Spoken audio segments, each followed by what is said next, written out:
Karena nanti ada orang-orang yang tidak sadar sesungguhnya doanya sudah dijawab, tapi dia tidak menyadari itu. Bahkan merasakan doanya kok nggak dijawab-jawab gitu. Padahal Allah sudah menjawabnya. Nah, seperti apa ukuran kita mengetahui bahwa doa kita telah terjawab, atau doa kita barangkali belum dijawab, atau tidak dijawab? Apa ukuran ketiga hal itu? Itu yang coba kita turunkan di pembahasan pagi ini. Mudah-mudahan dengan itu kita nanti akan lebih pandai bagaimana cara menyikapi doa dalam hidup, seperti apa doa dipanjatkan, kapan kita berdoa, dan kita tahu oh ini hasil dari doa yang telah kita panjatkan.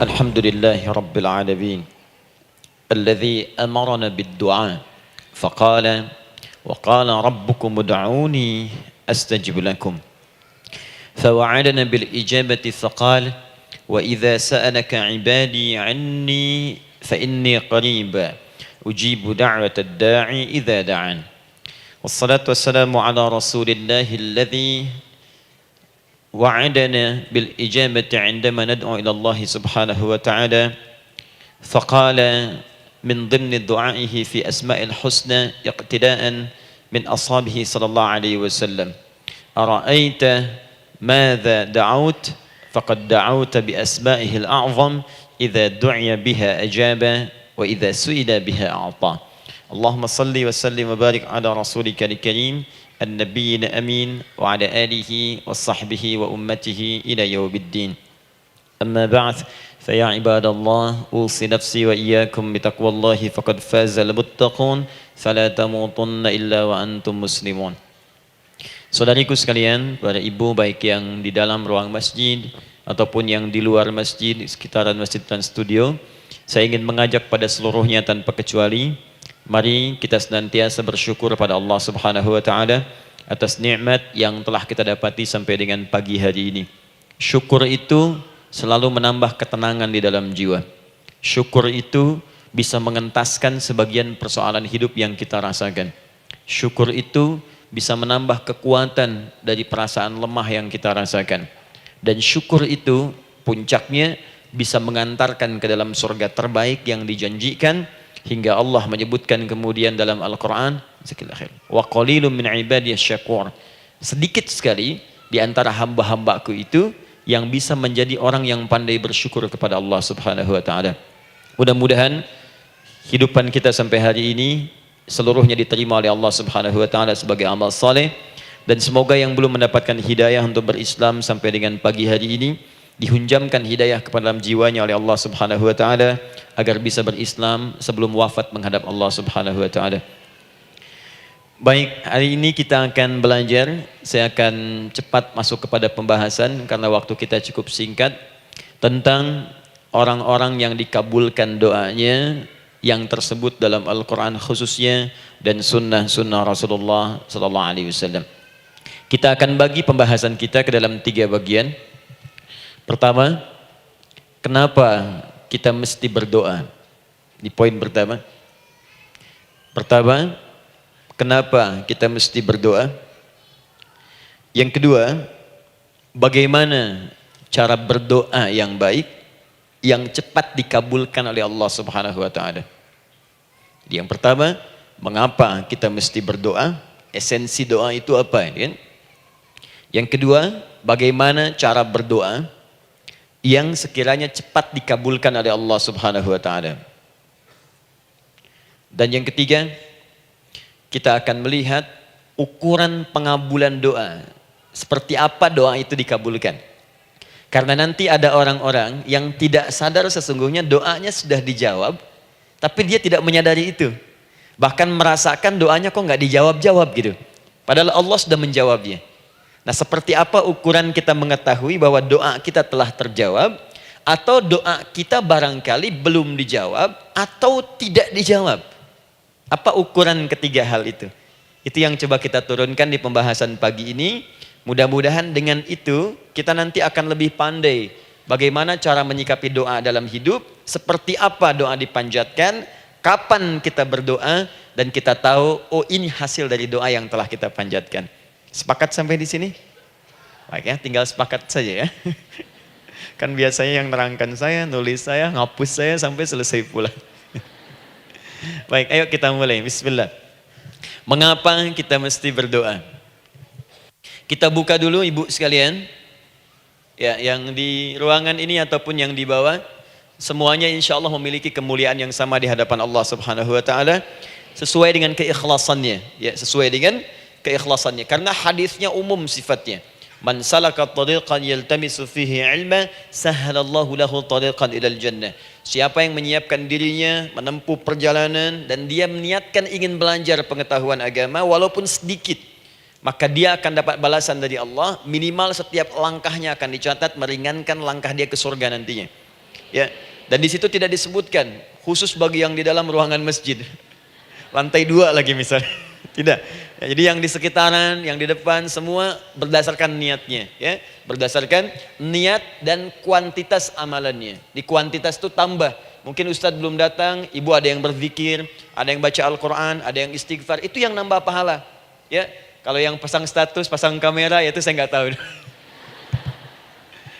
Ayo kita kembalikan sini. Pertama, Quran surah ke-7 ayat 172. Quran surah ke-7 Al-A'raf ayat 172. Kemudian setelah itu diperintahkan dalam Al-Quran surah ke-40 Ghafir ayat ke-60. Lalu kita praktekkan ini dalam keseharian kita. Saya beri contoh misalnya Quran surah ke-2 ayat ke yang paling banyak nih dibaca 201. Kadang-kadang misalnya Quran surah kedua ayat 286. Banyaklah.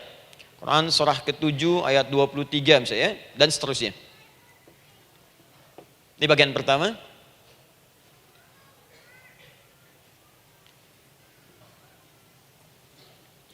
Bagian kedua, nanti kita akan belajar bagaimana cara berdoa yang baik yang dikabulkan.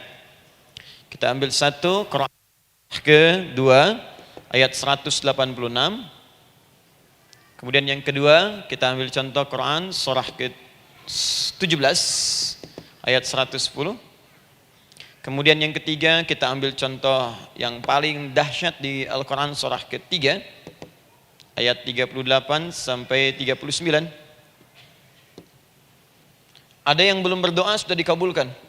Masya Allah. Ini ada di Quran misalnya surah ketiga ayat 31. Nanti turunan amalannya misal di Quran surah 51 ayat 15 sampai dengan 18. Saya bulati yang 18-nya. Bagian ketiganya nanti kita uraikan di bagian akhirnya. Baik, kita bisa mulai insyaallah. Baik, kita bagian pertama, mari kita mulai. Saya ingin berkisah sejenak dengan menyampaikan Quran surah ke-7 Al-A'raf ayat 172. Allah berfirman, A'udzubillahi minasyaitonirrajim, wa idz akhadha rabbuka min bani adama min zuhurihim dzurriyyatahum wa ashhadahum ala anfusihim alastu bi rabbikum qalu bala syahidna. Ada ayatnya? Baik ya, di Quran surah ke-7 Al-A'raf ayat 172. Wa idz akhadha rabbuka min bani Adam. Kata Allah, dan ingatlah, pahamilah, pelajarilah, dalamilah. Teman-teman sekalian, ingat kalimat idz itu, idz dalam Al-Quran, termasuk dalam bahasa Arab, itu bukan sekedar mengingat. Idz itu bisa mengandung arti memahami dengan dalam. Menganalisis. Ya, memaknai itu idz. Jadi bukan sekedar mengingat. Bukankah ibu kalau mengingat sesuatu berusaha mendalaminya? Ya, kalau nggak percaya saya tanya begini. Coba ibu ingat kemarin jam 5 sore ada di mana? Bukankah sekarang sedang mendalami sesuatu? Sedang mencari memori jam 5 sore kemarin ada di mana? Setelah itu dihimpun jadi sesuatu lalu disampaikan dengan terstruktur, dengan rapi.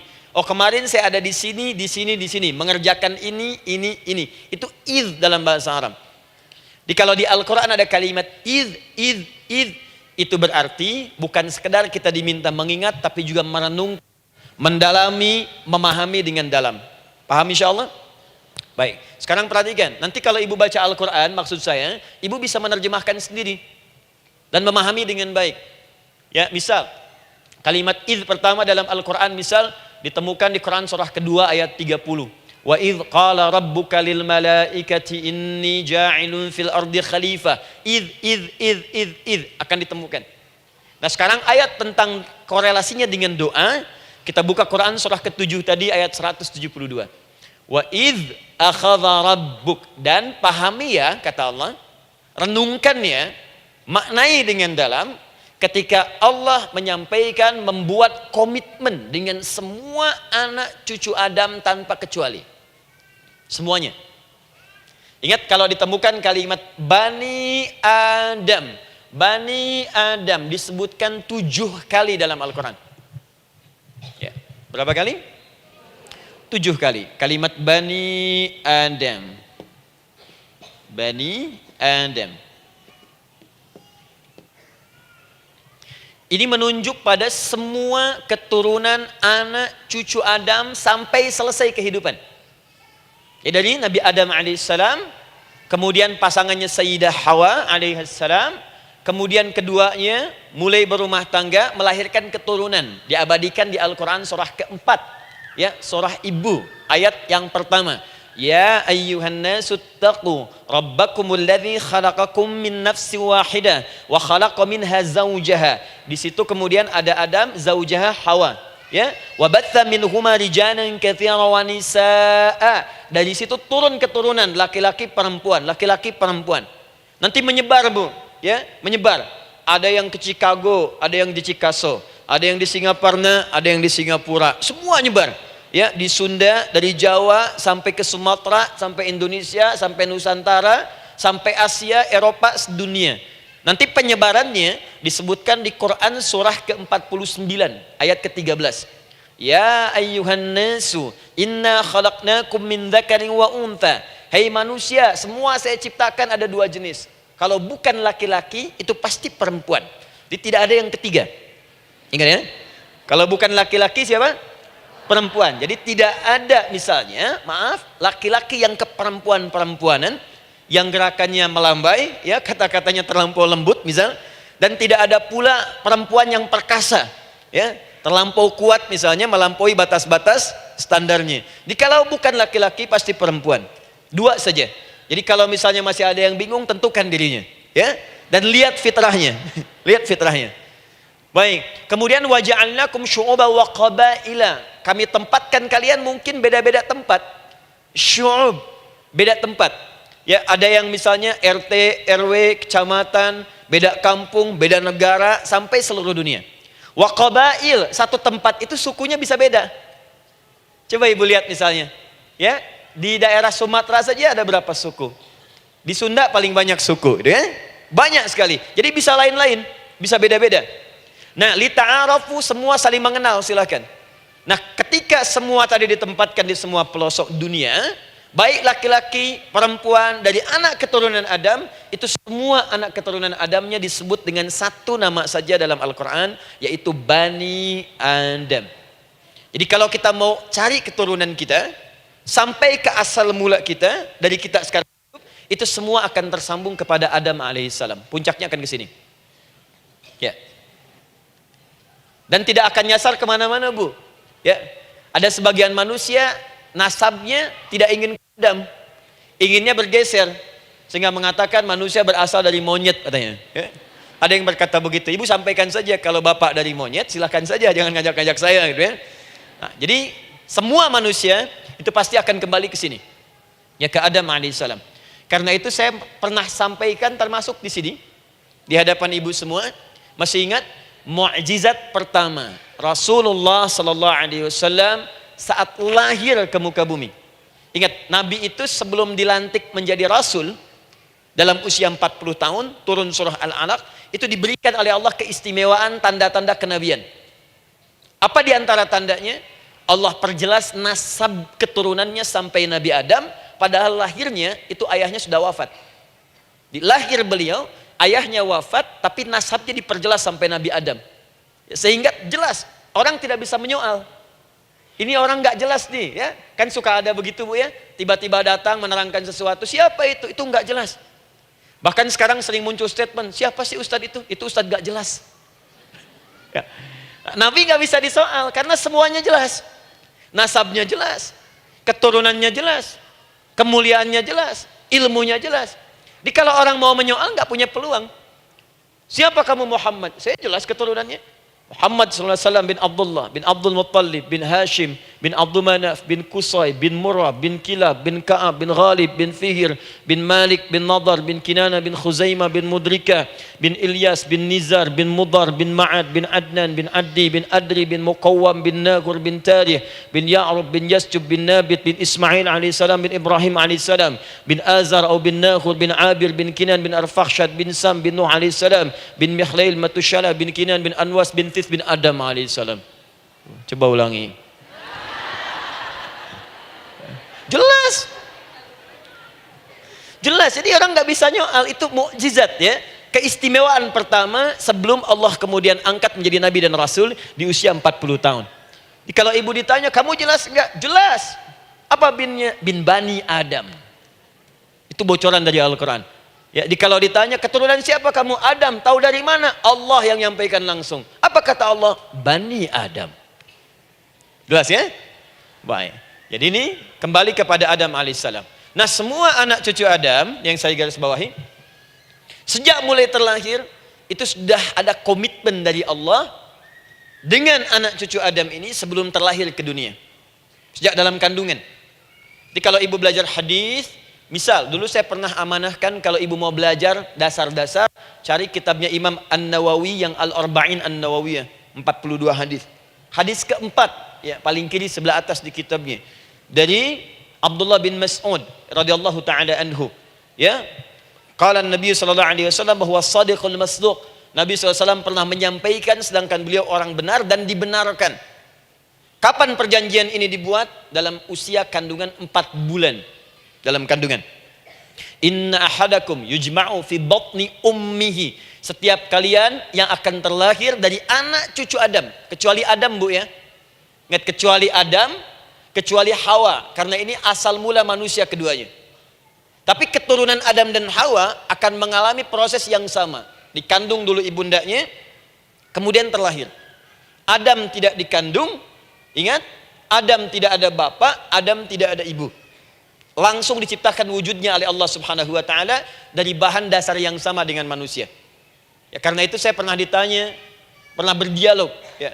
Ustaz, ini spesial Nabi Isa ini. Ya, spesial, Yesus Al-Masih Nabi Isa spesial. Karena itu diangkat sebagai Tuhan. Apa yang spesial? Kata beliau, karena ini bisa menghidupkan yang mati. Yang kedua, ini lahirnya beda dengan orang biasa. Bagaimana lahirnya? Tanpa bapak. Ibu saja tanpa bapak. Mana ada manusia yang lain seperti ini?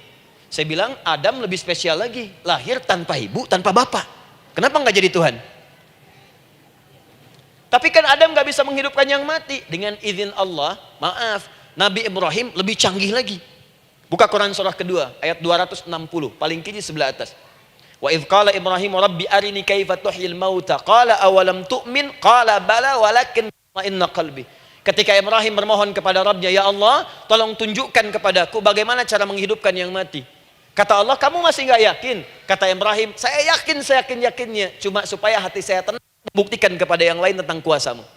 Kata Allah, gampang. Lalu Allah berikan kemudian satu ketentuan sama persis dengan Nabi Isa. Cuman prosesnya lebih canggih. Kalau Nabi Isa, tepuk mayatnya, bangun, bicara. Nabi Ibrahim kata Allah, nih ambil burung, potong-potong dulu, dicincang dulu. Sudah dicincang kemudian, mayatnya disimpan, jasadnya di tempat bukit yang berbeda. Kalau sekarang potong burung, simpan di bukit satu, jasad yang kedua simpan di bukit B. Kepalanya simpan di bukit A, ekornya simpan di bukit B, badannya simpan di bukit C. Panggil dengan nama Allah. Thummat uhunna ya'tina kasa'ya. Panggil, bismillah, dengan nama Allah, hidup. Sama persis dengan Nabi Isa. Dengan nama Allah biiznillah, hidup. Nabi Ibrahim biiznillah, dengan nama Allah hidup. Menyatu semuanya jadi satu. Psst. Kalau Nabi Isa kemudian ada yang menduga sebagai Tuhan, kenapa Nabi Ibrahim tidak angkat jadi Tuhan? Paham ya? Nah, ini menunjukkan bahwa ada pola pemikiran yang harus dikembalikan supaya benar cara memahaminya. Jelas sampai sini? Maaf saya sedikit agak lompat ya. Saya kembalikan kemudian, perhatikan sini. Inna ahadakum yujma'u fi batni ummihi. Karena itu semua anak cucu Adam, beda dengan Adam, akan proses lahirnya dikandung dulu di perut ibundanya. Fokus baik-baik. Arba'ina yauman nutfah, 40 hari pertama baru kemudian proses antara spermatozoa dengan ovum berproses. Thumma yakunu mithla dzalika, kemudian alaqah. 40 hari yang kedua jadi alaqah, zigot yang menempel di dinding rahim. Thumma yakunu mithla dzalika mudghah. 40 hari ketiga berbentuk mudghah, sudah mulai berbentuk daging sekeratan, ada bentuknya. Dan usianya sudah 4 bulan, 40 hari ketiga, 120 hari. 120 hari. Thumma yursalu ilaihil malak, kemudian diutuslah malaikat, fayanfukhu fihi ruh, maka ditiupkan roh ke dalamnya. Jadi ingat, kalau di antara sini, di antara kita ada ibu misalnya yang tengah hamil, tengah mengandung, ingat baik-baik, atau keluarganya, kerabatnya, usia 4 bulan itu roh sudah ditiupkan. Di kandungan sudah ada rohnya. Hati-hati ya. Berapa bulan? 4 bulan. Karena itu nanti ada ayat dalam Al-Quran, Quran surah ke-7 ayat 189. Di posisi ini harus banyak berdoa dan beramal soleh. Ingat ya, berdoa, beramal soleh, minimal minta kepada Allah. Da'awallaha rabbahuma la in ataitana salihah lanakunanna minasyakirin. Minta banyak kepada Allah, ya Allah jadikan anak saya anak yang soleh, jadikan anak saya anak yang soleh. Dari usia itu 4 bulan sampai ke atas menjelang lahiran. Nanti diiringi oleh amal soleh kedua orang tuanya. Ini sudah penelitian dokter muslim, khususnya di Asia Tenggara. Saya diskusi dengan seorang dokter muslim, ternyata ada korelasi amal soleh yang dikerjakan kedua orang tua, ayah dan bunda, atau calon ayah dan bunda, kepada anak yang sedang dikandung, yang belum dilahirkan. Jadi kalau orang tuanya rajin baca Al-Quran, itu berpengaruh ke anak, Bu. Dan penelitian terkini, itu mempercepat anak itu menjadi seorang penghafal Quran ketika lahir. Ya, pernah satu kali dibacakan Al-Quran, posisi janin itu berubah. Seperti sujud gitu. Itu penelitian sudah di MRI waktu itu dilihat ya, kelihatan. Jadi ada korelasi antara kesolehan orang tua dengan kesolehan anak yang sedang dikandung. Hati-hati ya. Tapi yang penting diketahui adalah dalam usia kandungan 4 bulan itu disebutkanlah isyarat di Quran surah ke-7 ayat 172 terjadi perjanjian komitmen dengan Allah Subhanahu wa taala. Apa perjanjiannya? Wa idz akhadha rabbuka min bani adama min zuhurihim dzurriyyatahum wa asyhadahum ala anfusihim. Lihat perjanjiannya, saya fokus di kalimat ini, alastu bi rabbikum. Apakah engkau akan berkomitmen saat ini? Bersaksi? Karena kalimatnya bersaksi. Wa asyhadahum, dan mereka bersyahadat, bersaksi, komitmen. Di komitmennya menggunakan kata syahadat di sini. Karena itu nanti setiap bayi yang sudah terlahir dari rahim ibu manapun itu berada dalam keadaan suci karena sudah bersyahadat dalam perut ibundanya. Masih ingat hadis ini? Kullu mauludin yuladu 'alal fitrah. Setiap yang terlahir dari rahim perempuan manapun itu membawa fitrah. Apa di antara fitrah yang dimaksudkan itu? Fitrah keislaman, fitrah mengakui Allah sebagai Tuhan. Itu nanti ada di Quran surah ke-30 ayat ke-30, paling kanan sebelah atas. Quran surah 30 ayat 30.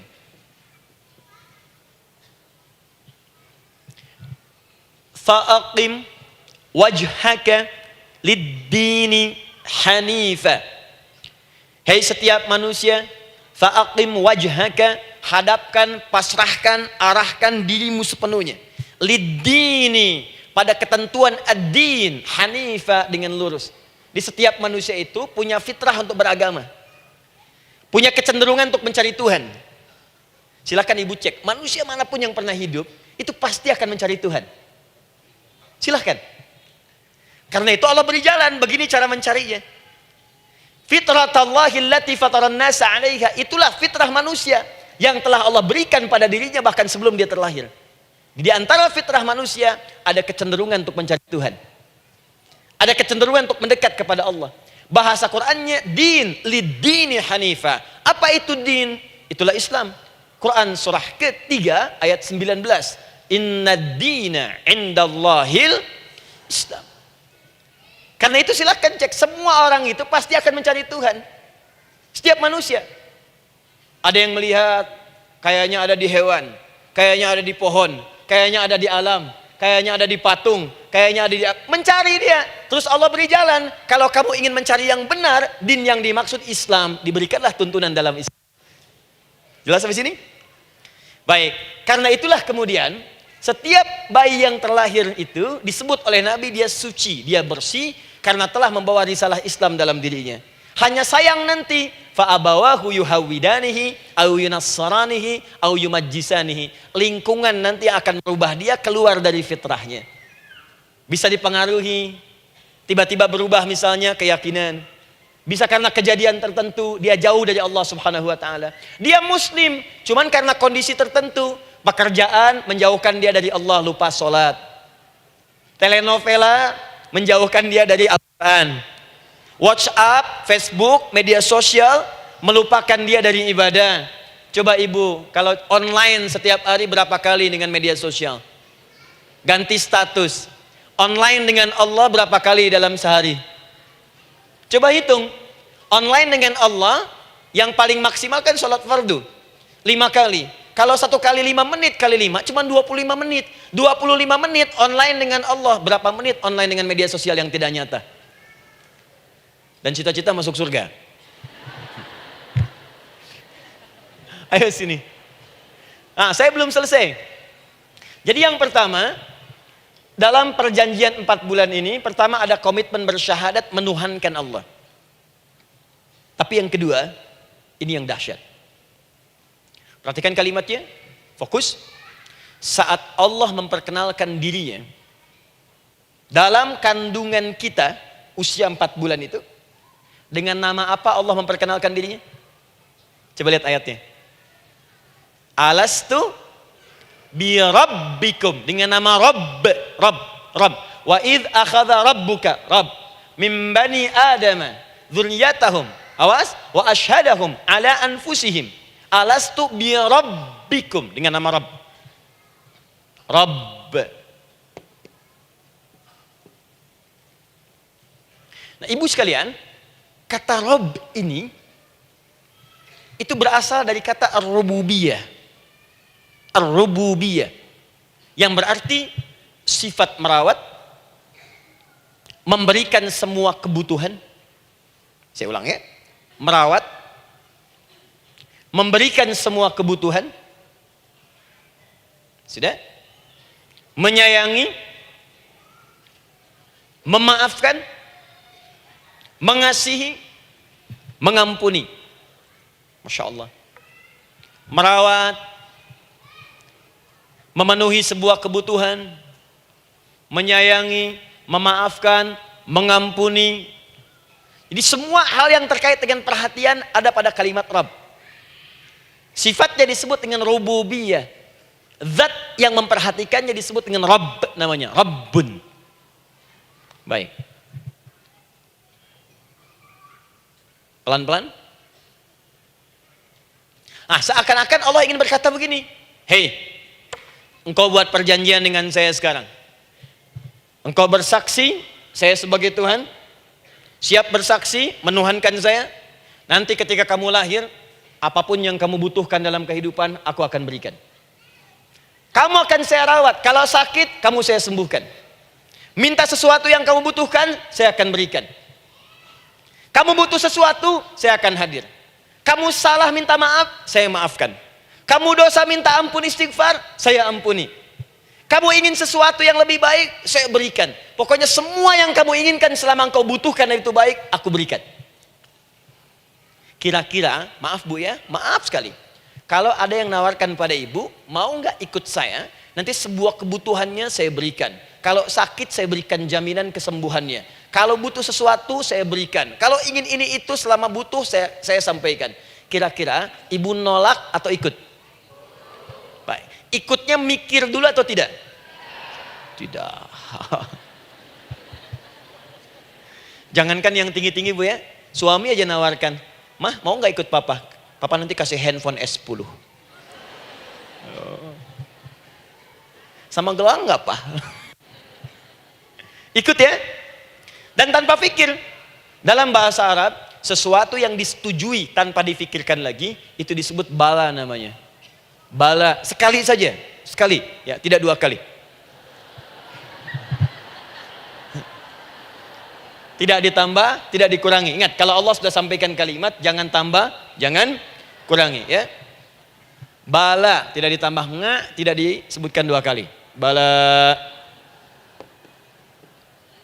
Ya. Bala itu artinya siap. Ya. Tanpa pikir. Karena memang nggak ada yang dipikirkan lagi. Apa yang mau dipikirkan? Semua kebutuhan dikasih. Semua keinginan dikabulkan sepanjang baik. Kalau sakit ada jaminan disembuhkan, dikasihi, disayangi, salah dimaafkan. Ya, kalau dosa diampuni, apalagi yang kurang, nggak ada aib, nggak ada yang kurang, sempurna semua. Kita katakan bala tanpa fikir. Karena itu, perhatikan, setiap kita kemudian, ibu sekalian, datang terlahir ke bumi, mengalami kehidupan, fitrah kita setiap mendapatkan kebutuhan, kita akan menyebut nama Allah Subhanahu wa Ta'ala dengan nama yang telah dijanjikan itu. Silakan ibu cek. Bukankah ibu ketika ada kesulitan memohon kepadanya? Ya Allah, tolong sembuhkan ya Allah. Ya Allah, lancarkan ya Allah. Ya Allah, sukseskan suami saya. Ya Allah, tenangkan kehidupan rumah tangga kami. Ya Allah, anugerahkan solusi. Ya Allah, sembuhkan ibu saya. Semua minta kan? Dan dahsyatnya, ketika ibu memohon kepada Allah itu, ibu gunakan kalimat yang telah disepakati ketika Allah sampaikan kepada kita. Rabb, Rabb, Rabb. Perhatikan, kalau ibu berdoa, doa apa paling favorit? Rabbana atina fid dunya hasanah. Fil akhirati hasanah. Wa qina. Doa apa itu? Sapu jagat. Bu bayangkan, Nabi aja nggak tahu tuh istilah itu sapu jagat. Ibu tahu? Wah, Masya Allah, Indonesia kreatif. Luar biasa. Ada doa sapu jagat, nggak ada doa sapu nggak ada jagatnya, ada doa jagat nggak ada sapunya. Wah, pokoknya luar biasa lah. Ya. Ya, lihat, bukankah kalimatnya dibuka dengan Rabb? Rabbana atina fid dunya sana. Rabbana zalamna anfusana wa illam taghfir lana wa tarhamna lanakunanna minal la yukallifullahu nafsan illa laha ma kasabat wa 'alaiha mak. Perhatikan, Rabbana la innasina Rabbana Rabb. Ini ayatnya. Sapu jagat Quran surah 2 ayat 201. La yukallifullahu Quran surah 2 ayat 286. Rabbana zalamna Quran surah 7 ayat 23. Yang ingin saya sampaikan, setiap kita butuh sesuatu, kita menyebut namanya dengan kalimat Rabb. Kenapa kita katakan Rabb? Karena Allah sendiri menyebutkan dengan kalimat Rabb. Alastu bi rabbikum, saya nanti adalah Tuhan yang akan memperhatikan kalian, menyayangi kalian. Saya Tuhan yang akan merawat kalian, memberikan semua kebutuhan. Makanya ibu tuh kalau ada persoalan nagih seakan-akan ke Allah. Ya Allah, kan engkau yang berjanji kepada saya. Engkau yang berjanji, engkau yang menepati ya Allah, karena engkau Tuhan. Kalau manusia, dia berjanji, dia yang mengingkari. Dia awali, dia yang akhiri. Tapi engkau beda ya Allah. Kenapa? Engkau berjanji, engkau yang menepati. Quran surah ketiga ayat 9. Innallaha la yukhliful mi'ad. Engkau yang berjanji, engkau yang menepati. Engkaulah awal dan akhir dari semua hal. Engkau mengatakan saya Rabb yang akan memberikan semua kebutuhan. Sekarang saya butuh ya Allah. Engkau berjanji akan menyembuhkan. Sekarang saya sakit ya Allah. Engkau berjanji akan memberi solusi. Sekarang saya sedang punya masalah ya Allah. Engkau berjanji akan memberikan kesuksesan. Sekarang saya sedang menapaki itu ya Allah.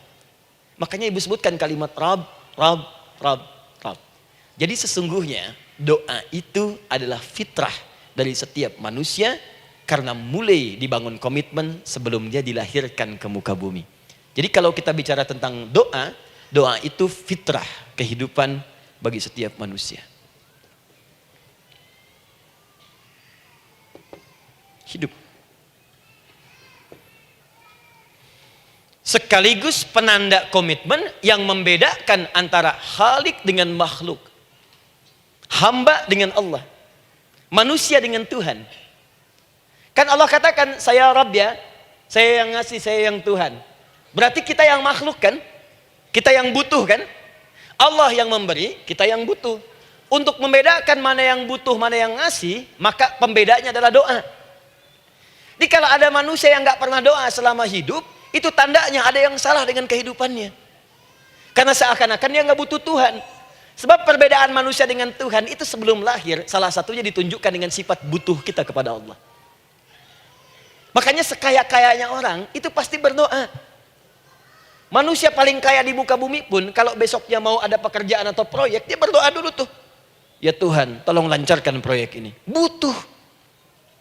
Pejabat setinggi-tingginya, kalau sudah mau mulai kemudian ada pemilihan, kalau mulai ada kebijakan, kalau mulai ada apapun berdoa juga.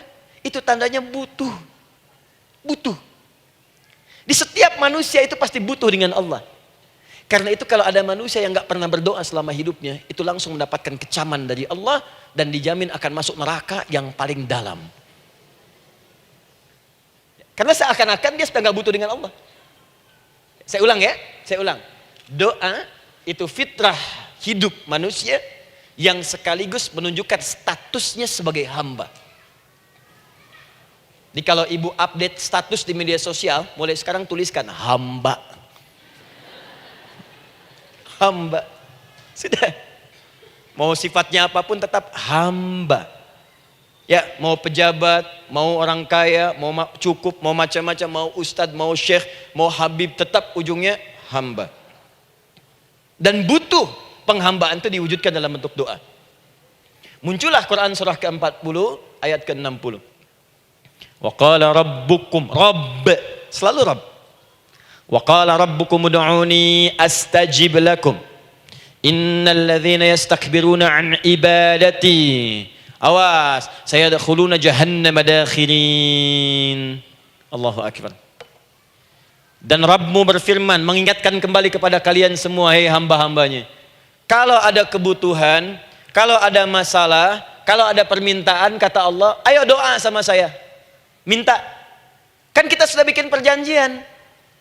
Makanya Allah katakan, kalau punya masalah, Bu, berdoa. Bukan mengeluh. Kalau punya persoalan, Bu, berdoa. Bukan bikin status. Rasanya aku tidak sanggup. Ditulis di Facebook. Apain? Terus kalimat Allahnya pun jelas. Minta kepadaku, bukan mengeluhkannya. Kamu tidak seperti yang aku kira. Nungguin komen. Sambil masak, celing ada satu. Ece kunaon. Makin meluas masalah. Untuk abi mas sabar. Sudah. Paham ya? Jadi ini kaidah hidup yang pertama. Sebetulnya sederhana, cuman jarang digunakan gitu. Sederhana, cuman jarang dipakai. Kata Allah kan, kamu doa itu, saya kasih ketenangan. Jadi Bu, gini, doa itu manfaatnya, walaupun solusi belum datang, tapi hati tenang. Tenang. Jadi kalau mau curhat-curhat sama Allah, sampaikan, minta, mohon, berikan. Minimal tenang. Saya kasih rahasia ya. Ini di antara kita saja nih. Lihat sini. Saya hapus dulu deh. Bismillah. Masya Allah. Mau ngapus sendiri, nulis sendiri, penghapus, lari sendiri.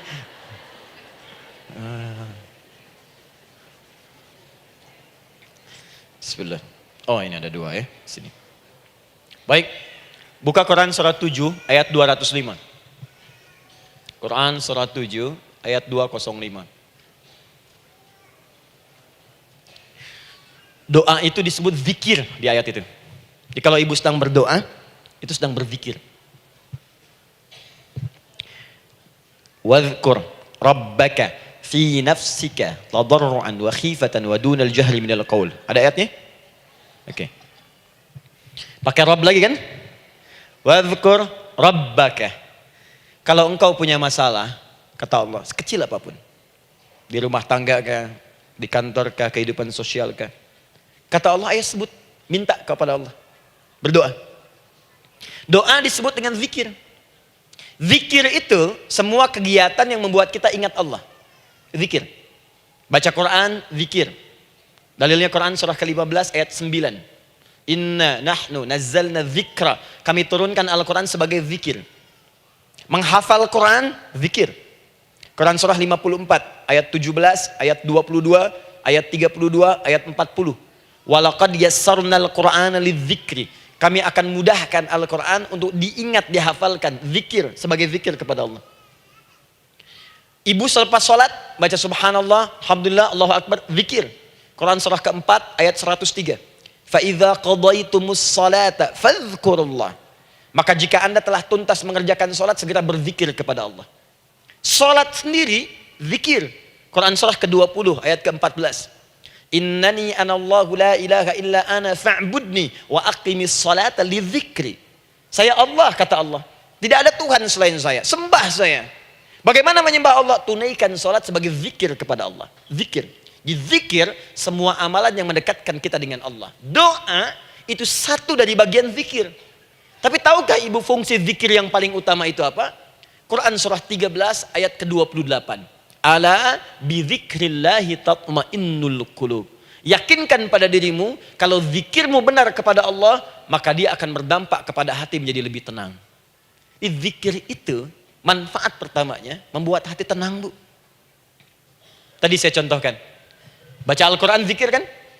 Jadi kalau ibu sedang tidak tenang, sedang gelisah, ada masalah, daripada mengeluh sana sini, wudu, Bu, wudu. Ambil mushaf. Baca. Saat baca itu mungkin solusi belum datang, tapi hati itu lebih tenang. Kaitan dengan bahasan kita, doa, minta.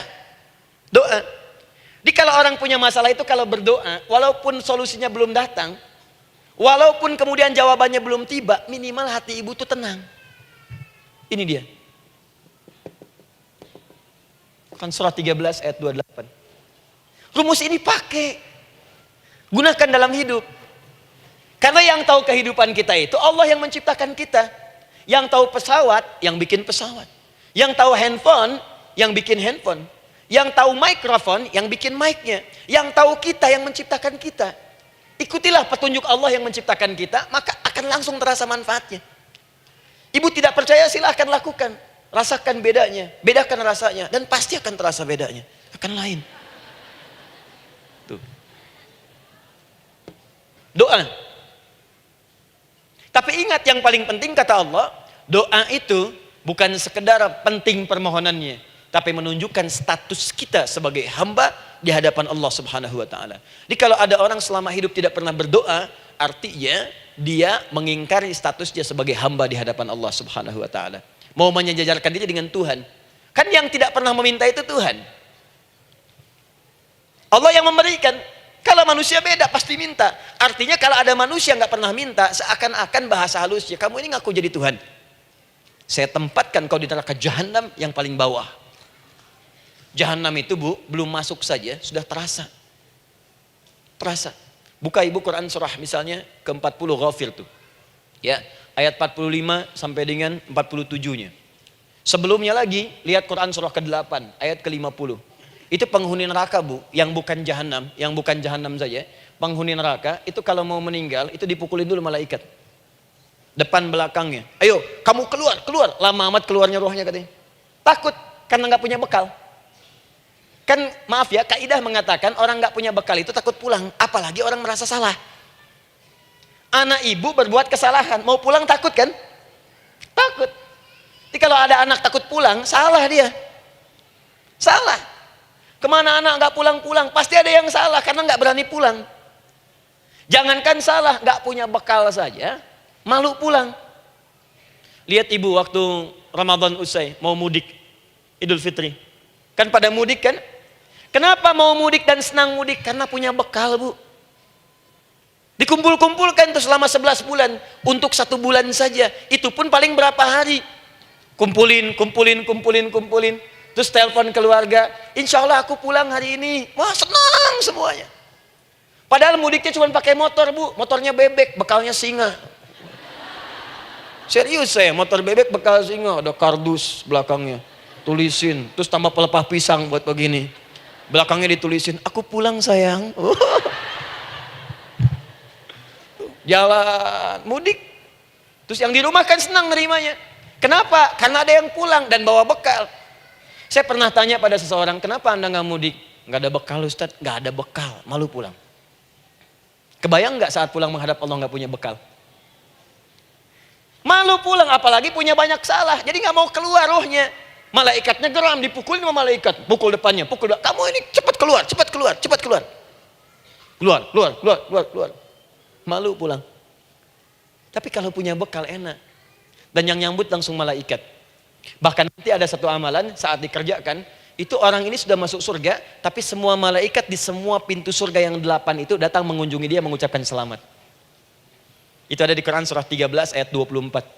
Salamun alaikum bima sabartum fa ni'ma uqbaddar. Selamat ya saat di dunia sabar mencari bekal dan ini bekal terbaik yang kamu dapatkan, silakan nikmati surga yang kamu rindukan itu. Ini nikmat-nikmatnya tempat yang pernah nanti kamu kunjungi.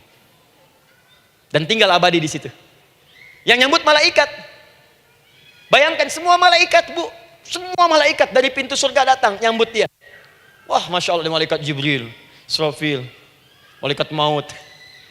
Maaf ya, dicabut kemarin. Biasa, selamat, selamat, selamat, selamat, selamat. Dunia aja kalau ada yang nyambut senang kan? Rumah dicet, datang, sambut depan rumah, semua hidangan ada, Masya Allah. Bahkan yang tidak ada jadi ada. Luarnya kongwan, dalamnya rangginang gitu kan. Wah, muncul semua. Paham ya? Jadi ini bagian pertama. Jadi kita katakan kenapa manusia mesti berdoa. Jawabannya karena manusia itu hamba. Dan doa itu adalah fitrah bagian dari kehidupan. Kenapa manusia mesti berdoa? Karena ada komitmen dari Allah. Setiap dia mendapatkan sebuah persoalan, maka Allah akan jawab dan berikan jawaban dari semua persoalannya. Jalan mendapatkan jawaban itu adalah doa. Kenapa manusia mesti berdoa? Karena dia butuh dengan Allah.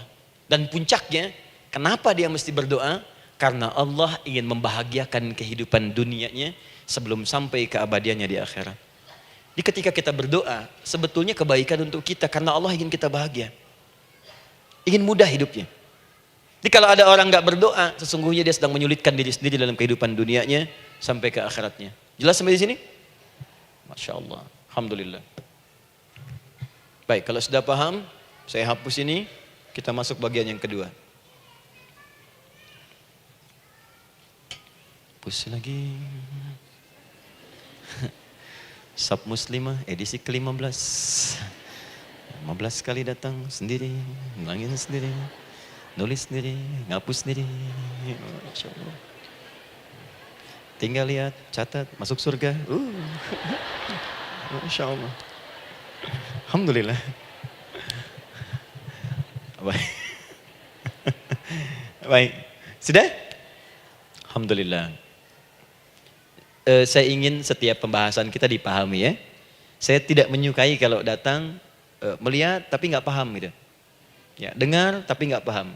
Saya tidak ingin satupun keluar dari sini kecuali paham. Ya. Ibu paham? Paham Ustaz. Pada pamit ya, silahkan. Apa yang ibu pahami? Doa. Ya. Dah. Nah, sekarang masuk bagian kedua. Bismillah. Kalau sudah mengerti yang tadi, persoalannya adalah bagaimana cara kita memohon kepada Allah. Itu dia. Bagaimana cara kita meminta? Kata Allah, kamu kalau punya masalah minta. Ya Allah, caranya bagaimana? Karena sesuatu yang dikerjakan tanpa ilmu dan tidak tahu caranya, itu bisa keliru. Hidup itu menyembah Allah tidak cukup dengan iman, Bu. Mesti pakai ilmu. Iman saja sekalipun kuat tanpa ilmu, itu bisa salah. Kuat ingin mendekat kepada Allah. Ya Allah, aku ingin ibadah, kuat. Saya punya kawan dulu di pesantren. Tahun kedua, dia sudah berubah. Ya, tadinya orang tuanya melihat anaknya Masya Allah, tiba-tiba ada perubahan, senang ibadah, Bu. Malam-malam dia bangun, ini kisah nyata, saya alami sendiri. Masya Allah, saya senang sekali. Kita saling doakan, dia bangun malam tahajud. Bangun jam 2, Anda bayangkan. Yang sebelumnya menjelang subuh atau apa. Ini malam Jumat lagi, malam libur. Malam libur biasanya santri itu kebanyakan ada yang keluar, ada yang main, ada yang macam-macam. Ini dia malam tahajud. Jam 2 bangun. Saya bahagia sekali. Udah bangun, sholat, selesai.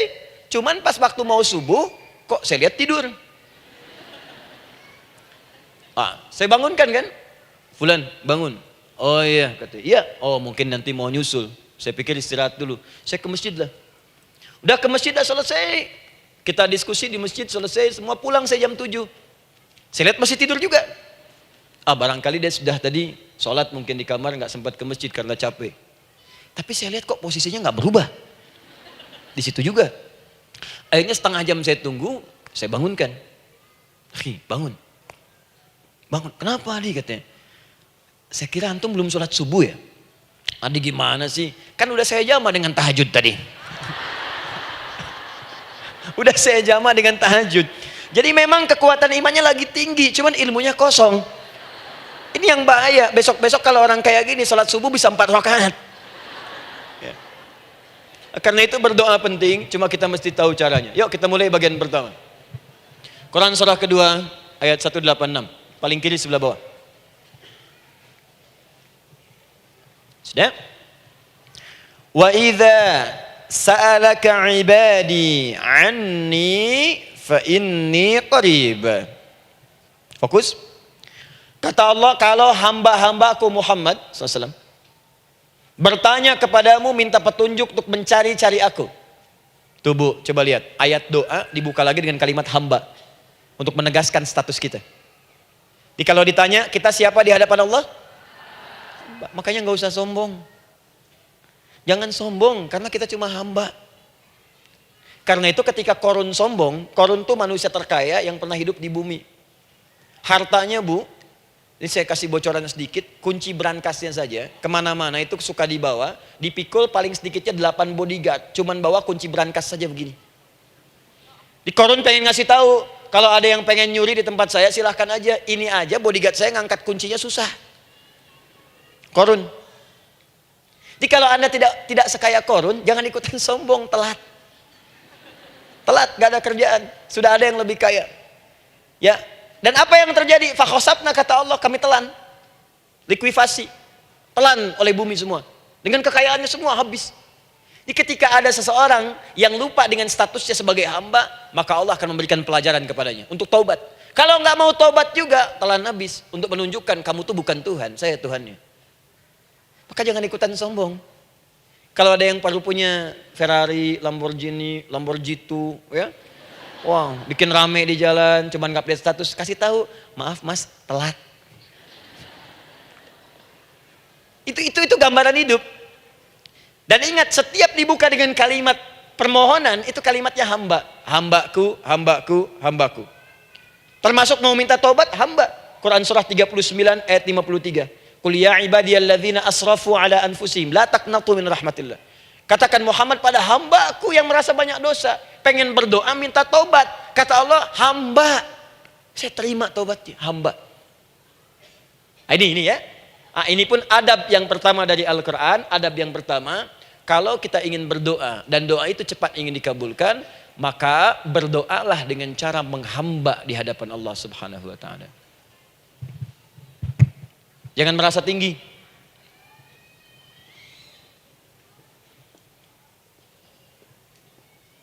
Saya turunkan caranya. Bagaimana cara menghamba itu dengan cara yang baik? Fokus. Wa idza sa'alaka 'ibadi 'anni, Muhammad SAW, jika ada hamba-hambaku bertanya padamu tentangku, ingin mencari-cari aku.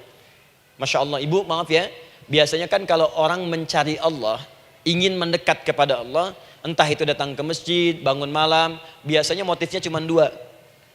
1, ada kebutuhan, pengen berdoa, terus dekat sama Allah. Besok mau arisan, malamnya tahajud. Anak mau ujian, baru puasa, kan? Suami ada proyek, baru baca Quran, kan? Terus itu biasa itu, biasa. Jadi fitrah bu. Tumben jeng tahajud, fitrah. Itu biasa itu. Ya. Yang kedua, taubat dari maksiat. Taubat. Seorang taubat ke masjid, bangun malam, doa, itu biasa. Jadi kalau ada seperti itu tandanya kita hamba normal manusia. Fa inni qarib, kata Allah, katakan Muhammad SAW, katakan kepadanya, janganlah mencari, aku dekat. Dekat, jangan mencari, aku dekat. Jadi Bu, ketika kita butuh Allah, langsung jawab oleh Allah. Kamu mau apa? Aku dekat. Itu secara psikologi memberikan ketenangan yang paling dalam. Saya belum datang di sini sampai jam 8, ibu tanya panitia, ustadznya mana sih? Ukti, ustadznya mana? Jawaban pertama misalnya, ini belum jelas nih ustadznya. Gak ada kabar. Yang kedua mengatakan, tenang saja, ustadz sudah dekat. Maka yang kedua itu lebih menenangkan kepada kita. Ketika ibu mencari, ya Allah, saya sedang ada masalah, langsung dijawab oleh Allah. Tenang, aku dekat denganmu. Mau minta apa? Itu Bu, jadi kalau ibu sedang punya persoalan, psikologi Al-Quran mengatakan, langsung rasakan Allah itu bersama kita, dekat, menunggu kita mau minta apa. Ibu punya masalah dengan suami, ingin mengadu. Lu kata Allah, saya dekat, kamu kenapa? Ada masalah apa? Ayo minta, ayo cerita. Mohon. Ibu punya masalah dengan anak. Ibu punya masalah dengan tetangga, di pekerjaan, kehidupan sosial. Kata Allah, saya dekat. Nah, perasaan itu hadirkan dalam jiwa kita. Ini sekarang jarang didapatkan. Jadi kalau ada masalah itu, hal pertama yang dilakukan itu belum ingat Allah itu masalahnya. Di kebanyakan manusia itu kalau punya masalah, selalu ingin yang pertama itu solusinya. Bukan Allahnya. Kan pemilik solusinya Allah. Jadi kalau kita ingat pada yang memiliki, maka apapun yang kita minta akan diberikan. Bahkan ada orang yang saking ingatnya dengan Allah, sebelum minta sudah dikabulkan. Itu yang dahsyat. Nah, sekarang setelah kita paham tentang kedekatan ini, kemudian kita praktekkan. Jadi Bu, ya maaf ya, ketika ibu punya masalah apapun, yang pertama diingat Allah. Allah, Engkau telah berjanji, Engkau pasti akan tepati. Ya Allah, sekarang aku ada persoalan. Nah, sekarang teruskan ayatnya. Ujibu da'watad da'i idza da'an. Ujiba.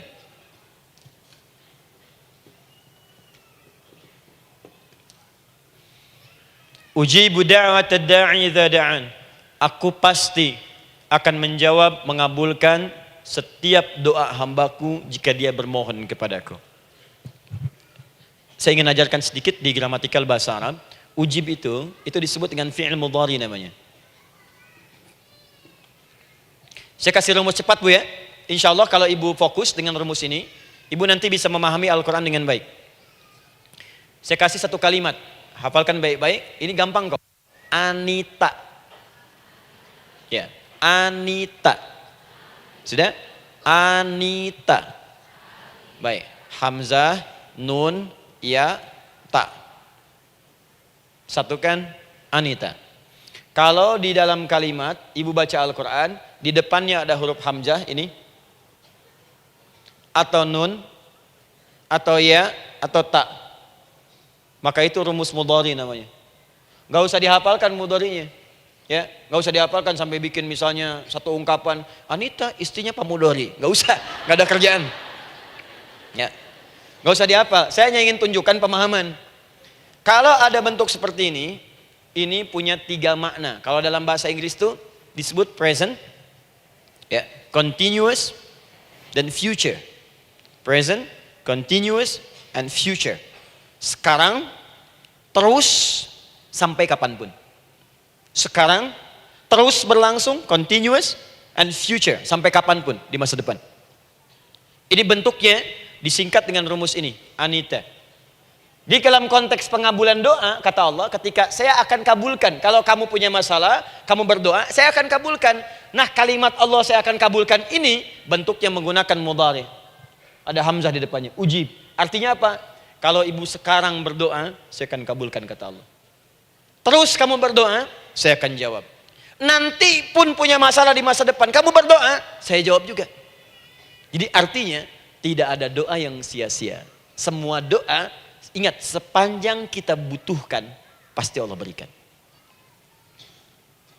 Doa itu, sepanjang kita butuhkan, pasti akan dijawab.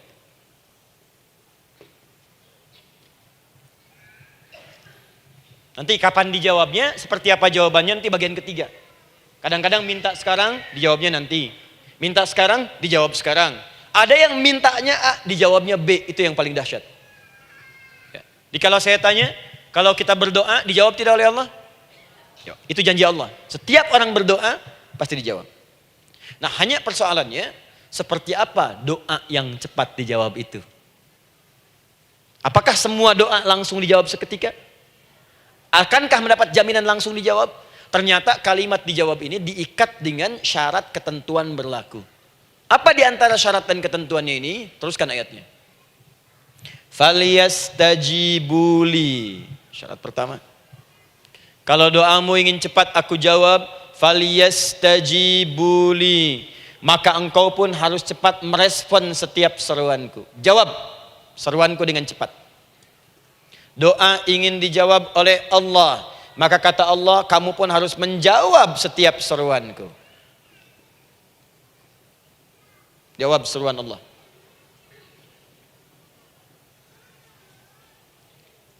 Ayo respon, adil. Maunya dapat gaji aja, kerja nggak mau. Ya? Apa ibu pikir duduk manis, santai di ruangan tengah, tiap bulan suami datang berikan uang belanja? Belum tentu. Kalau sikap tidak bagus, ya interaksi tidak mulia, maka belum tentu itu didapatkan. Maka syarat pertama kata Allah, kalau doamu ingin cepat aku jawab, maka setiap aku seru, cepatlah engkau kemudian kerjakan dan jawab itu. Jadi ternyata seruan Allah itu terkait berkelindan dengan pengabulan doa.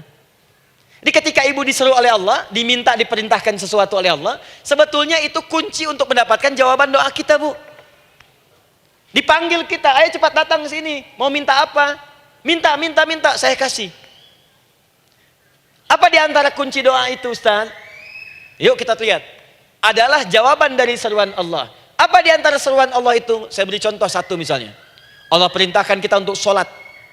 Bahkan diseru, diingatkan 5 kali dalam sehari. Sholat. Bukankah kita diseru, Bu? Dipanggil 5 kali sehari untuk sholat? Allahu Akbar, Allahu Akbar. Ya? Diingatkan kan? Ayo ingat Allah, ingat Allah, ingat Allah, ingat Allah. Allah Maha Agung, Maha Besar semuanya. Dan seterusnya. Perhatikan baik-baik. Apa tujuan Allah menyeru kita dalam sholat? Ternyata bukan ingin memberikan beban ruku dan sujud. Bukan sujudnya yang penting. Karena semua makhluk tidak sujud pun tidak akan menurunkan status Allah sebagai Tuhan. Allah tetap Allah, gak ada ruginya. Yang rugi kita. Ternyata ketika disuruh sujud, disuruh ruku itu, ternyata yang ditunggu itu bukan ruku sujudnya. Allah nunggu, punya masalah apa? Mau minta apa? Karena itu dalam ilmu fikih, ibu buka semua kitab fikih. Salat itu secara bahasa disebut dengan doa. Nama lain dari doa adalah salat. As-salatu hiya doa. Salat adalah doa. Karena itu semua bacaan dalam salat doa semua. Coba lihat. Baru takbir Allahu Akbar, doa iftitah. Al-Fatihah doa, Bu, jangan dikira Al-Fatihah enggak ada doanya. Nih, nanti saya berikan cepat ya. Ini highlight dulu. Highlight dulu. Dalam salat itu ada 4 keadaan. Ingat ini baik-baik. Nanti ibu manfaatkan minimal zuhur lakukan. Ada berapa keadaan? 4. Ada 4 posisi, 4 keadaan dalam salat. Yang kalau ibu berdoa benar, meminta di situ dengan benar, itu seketika akan dikabulkan. Seketika. 1 saat berdiri. Berdiri. 2 saat ruku'. Ruku'. 3 saat sujud. 3 saat sujud. 4 sesaat sebelum salam. Berdiri, ruku', sujud, sesaat sebelum salam. Baik, sebelum saya bahas lebih jauh, saya ingin sampaikan dulu. Jadi ternyata ketika kita diminta oleh Allah menunaikan sholat, itulah cara kita memohon, Bu. Itulah waktu kita meminta. Dan dahsyatnya dalam sehari itu 5 kali ditungguin, Bu. Mana ada manusia di muka bumi ini buka pintu rumahnya 5 kali sehari, cuma untuk memberikan apa yang dibutuhkan. Sesoleh-solehnya Ustadz, gak ada yang mengatakan, ayo 5 kali sehari datang aja ke rumah saya. Kalau butuh apa-apa ambil. Butuh kulkas, ambil kulkasnya. Butuh TV ambil, gak ada begitu. Allah itu maha baiknya, 5 kali sehari dipanggil. Dari subuh sampai zuhur. Kita bangun tidur aja, punya masalah nggak? Ayo minta, disuruh sholat 2 rakaat. Dan sholatnya nggak usah banyak-banyak, 2 rakaat aja dulu supaya nggak ada beban. Itu pun kadang-kadang masih lupa berapa rakaat kita sholat. Ya. Ayo sujud, disuruh minta, punya masalah nggak? Terus dari subuh sampai ke siang dipanggil lagi. Punya masalah lagi nggak? Disuruh zuhur 4 rakaat. Karena waktunya cukup panjang, suruh 4. Ayo minta. Ada masalah apa? Minta sujud kita. Minta mohon. Dari zuhur ke asar, ditanya lagi, ada masalah nggak? Panggil lagi. Ke maghrib sampai ke isya sebelum tidur. Supaya tidurmu enak, masalah nggak ada, tenang, nikmat, nyaman istirahatnya. Ada masalah nggak? Disuruh sholat lagi.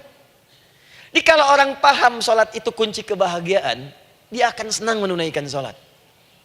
Makanya ketika ibu bertanya, kenapa saya sholat? Dijawab oleh muadzin, hayya 'alas shalah, ayo sholat. Kenapa sih sholat? Hayya 'alal falah. Yuk bahagia. Ayo tenang. Yuk dapatkan apa yang kamu inginkan. Falah. Jadi kalau orang paham sholat itu menyelesaikan persoalan, tentu orang akan berbondong-bondong semangat untuk menunaikan sholat. Cuman sayang segelintir orang itu menilai sholat sebagai beban. Jadi sebagai kewajiban beban saja, makanya sholatnya nggak nikmat. Karak tadi duhur, ayeuna asar deui. Tuh. Ya bagaimana doanya bisa dijawab? Anda datang pada orang, tapi datangnya dengan marah-marah. Datangnya dengan mencelanya. Ya bagaimana dia bisa memberikan kebutuhan Anda? Anda datang pada Allah dengan niat yang tidak ikhlas. Setelah itu kemudian menggunjingkannya, bagaimana bisa dijawab? Tuntutan tinggi. Tapi datang tidak membawa prestasi, ya bagaimana bisa diberi? Catat tuh, bikin status. Paham ya? Nah ini bagian pertama. Jadi cara pertama, respon kata Allah, seruan Allah. Rumus pertama sholat. Nah sekarang saya ajarkan lagi. Ini belum selesai nih Bu. Ini panjang bahasannya nih. Sampai jam berapa kita? 10 ya? Oh, banyak. Oh, mau sampai jam 5 silahkan. Saya jam 10 selesai. Ya. Lihat sini. Oke, saya punya sekitar 1 jam kurang ke depan. Saya ingin terangkan sedetil-detilnya gitu ya. Dan saya hanya menyampaikan isi Al-Quran. Quran, hadis, Quran, hadis. Sekarang gini, Ustadz saya sekarang paham, sholat berarti kunci untuk menyelesaikan masalah. Di sholat saya akan memohon. Sekarang Ustadz, bagaimana cara saya merespon sholat? Kan kata Allah, saya menyeru, respon gitu kan? Kita dipanggil sholat nih, Allahu Akbar, dipanggil. Bagaimana cara meresponnya? Sebelum minta. Awas, ibu ingin datang mengajukan proposal. Datang kepada wali kota, datang kepada gubernur, datang kepada presiden, datang kepada menteri sebelumnya. Bukankah ibu mempersiapkan diri? Penampilan ditata, proposal dibagus-bagusin gitu kan? Yang paling hebat itu kadang-kadang malam-malam latihan depan cermin. Bapak wali kota yang saya hormati. Lihat semuanya tuh. Dan yang paling luar biasa, maaf ya, janjian jam 7 dengan Pak Wali Kota, datang jam 6 ke Balai Kota. Sekarang ibu punya janji dengan Allah. Janji itu sudah diketahui sebelum pertemuannya. Kalau tidak percaya, 5 waktu ini ibu sudah hafal Bu. Ya, bahkan disuruh ngapalin oleh Allah. Buka Quran surah ke-4. Surah ibu, surah mama, An-Nisa. Ayat 103, Quran surah 4 ayat 103. فَإِذَا قَضَيْتُمُ الصَّلَاةَ فَاذْكُرُوا اللَّهَ قِيَامًا وَقُعُودًا وَعَلَى جُنُوبِكُمْ فَإِذَا اطْمَأْنَنْتُمْ فَأَقِيمُوا الصَّلَاةَ. Lihat ujung ayatnya. Inna as-salata kanat 'alal mu'minina kitaban mawquta. Sungguh semua waktu salat itu telah ditetapkan waktunya bagi orang beriman. Itu terjemahan biasa. Kalau terjemahkan pakai ilmu balaghah, sungguh orang beriman itu hafal waktu-waktu salat. Tahu waktunya. Apalagi kalau di waktu itu ibu punya kepentingan, pasti hafal.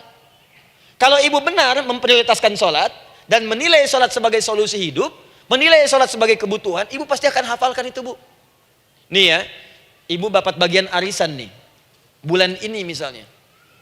Dan memang bagian jatah ibu, demi Allah saya katakan, sebulan sebelumnya ibu sudah hafal tanggalnya kapan. Bahkan di kalender tuh diwarnain. Papa, bagian mama nanti bulan ini. Tuh. Dicatat semua, di tempat siapa, jam berapa, datang dengan penuh keceriaan dan kebanggaan. Luar biasa. Hanya untuk urusan dunia yang itu habis gitu. Jika dia tidak meninggalkan ibu, ibu yang meninggalkan dia duluan. Sekarang 5 kali sehari semua diberikan, bahkan lebih daripada dunia dan seisinya. Harusnya sih wajarnya dihafalkan waktunya dan ibu hafal. Ayo, subuh jam berapa sekarang? Lihat sini, bukan ke atas. Ditutup tuh. Tuh, sana tuh. Subuh jam berapa? Ayo ngelihat ke sana, 4:43. Duhur jam berapa? Tuh, asar, maghrib, isya. Itu kan kunci ibadah. Dan kunci ijabah, kunci ibadah, kunci ijabah. Di situ ada pengabulannya. Ini gimana mau minta, waktu permintaannya aja nggak hafal. Gimana mau bermohon, datangnya aja telat. Karena itu, bagaimana cara merespon seruan Allah? Diaturlah di Quran surah kedua ayat 152. Paling kanan sebelah bawah. Quran surah kedua ayat 152. Ibu masih ingat? Bukankah sholat disebut sebagai zikir? Masih ingat? Ya, di surah ke-20 ayat 14. Wa aqimis sholata lidzikri, tunaikan sholat sebagai zikir kepadaku. Sekarang lihat ya. Lihat ketentuan Allahnya. Kalau ibu dipanggil untuk sholat, dipanggil untuk zikir, cepat respon. Ibu cepat respon, Allah pun akan cepat merespon permintaan ibu. Lihat kalimatnya. Fadhkuruni adzkurkum. Fadhkuruni adzkurkum. Kalian mengingat saya, maka saya pun akan ingat dengan kalian. Kalian zikir kepada saya, ingat saya, kata Allah, maka saya pun akan ingat kalian. Di antara makna zikir, salat. Kalau ibu salat mengingat Allah dengan cepat, maka Allah pun akan cepat mengingat kita. Contoh.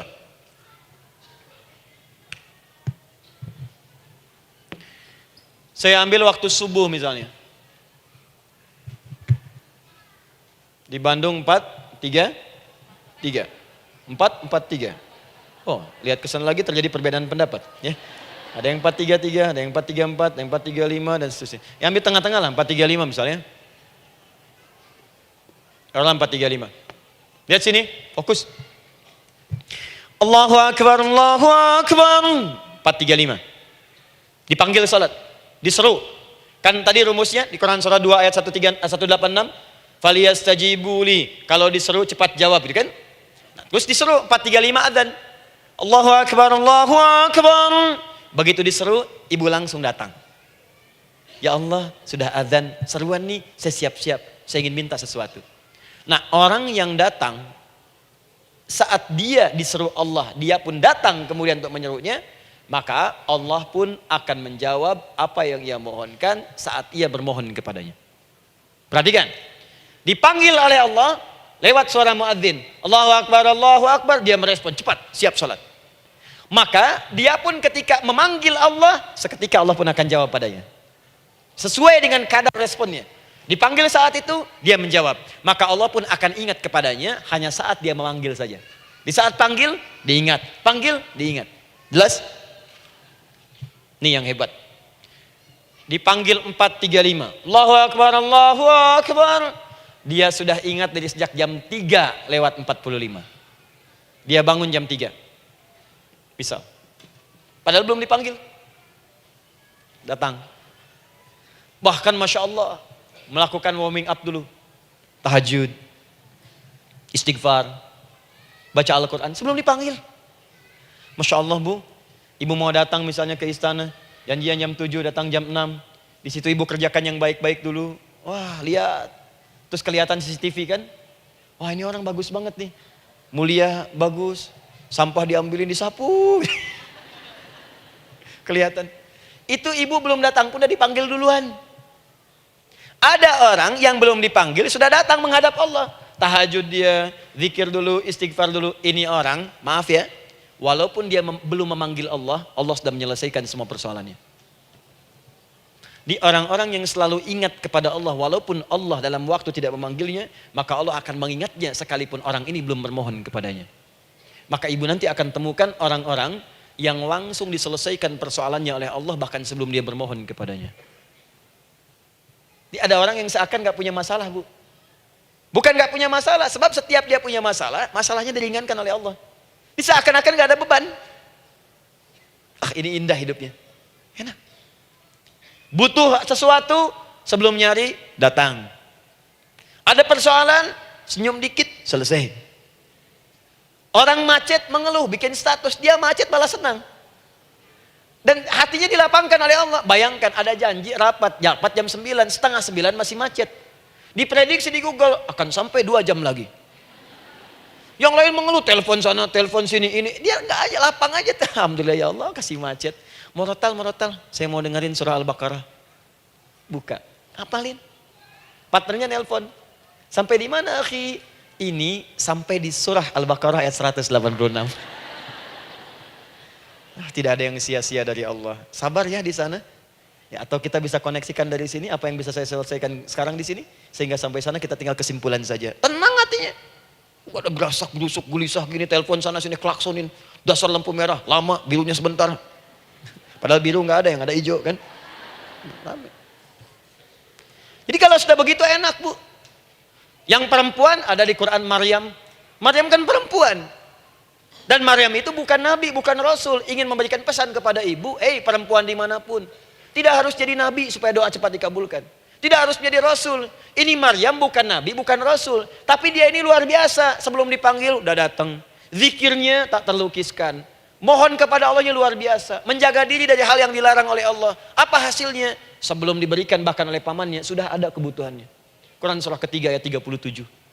Kullama dakhala 'alaiha Zakaria al-mihraba wajada 'indaha rizqa. Setiap pamannya mau memberikan kebutuhan Maryam sudah ada di dalamnya, Bu. Sudah ada. Itu luar biasa. Mau makan, makanan ada. Mau anggur, anggur ada. Ya. Wah, itu luar biasa, Bu. Jadi bermohon bahkan sebelum waktunya. Sentuhlah ia tepat di hatimu, maka ia akan jadi milikmu untuk selamanya. Wah. Nah, itu doa tuh. Aduh, mana-mana.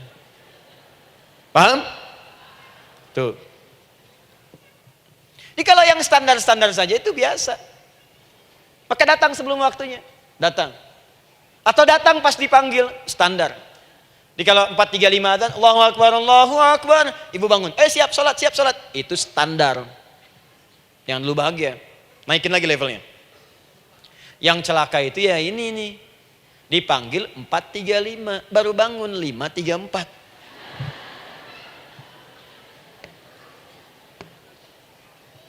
Sholat subuh belum, nuntutnya udah banyak. Ya Allah, kurang apa lagi aku bermohon kepadamu. Sudah aku meminta sekarang, sholat subuh aja belum. Jadi mana keadilannya? Jadi yang pertama, respon seruan Allah.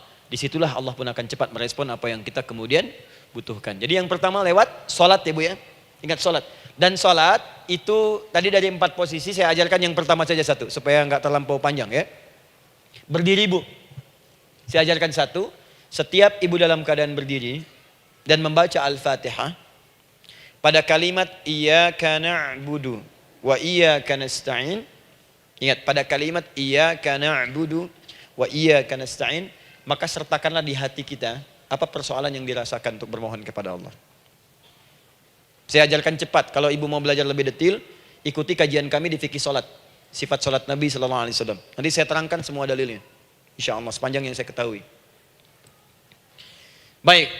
Dasarnya ini, dasarnya Quran surah ketiga ayat 38 sampai 39. Dan dikuatkan nanti di hadis qudsi. Ibu kenal Nabi Zakaria? Ya kenal ya. Ya selamat lah Bu. Alhamdulillah. Episode ke-15 kenal Nabi Zakaria, luar biasa.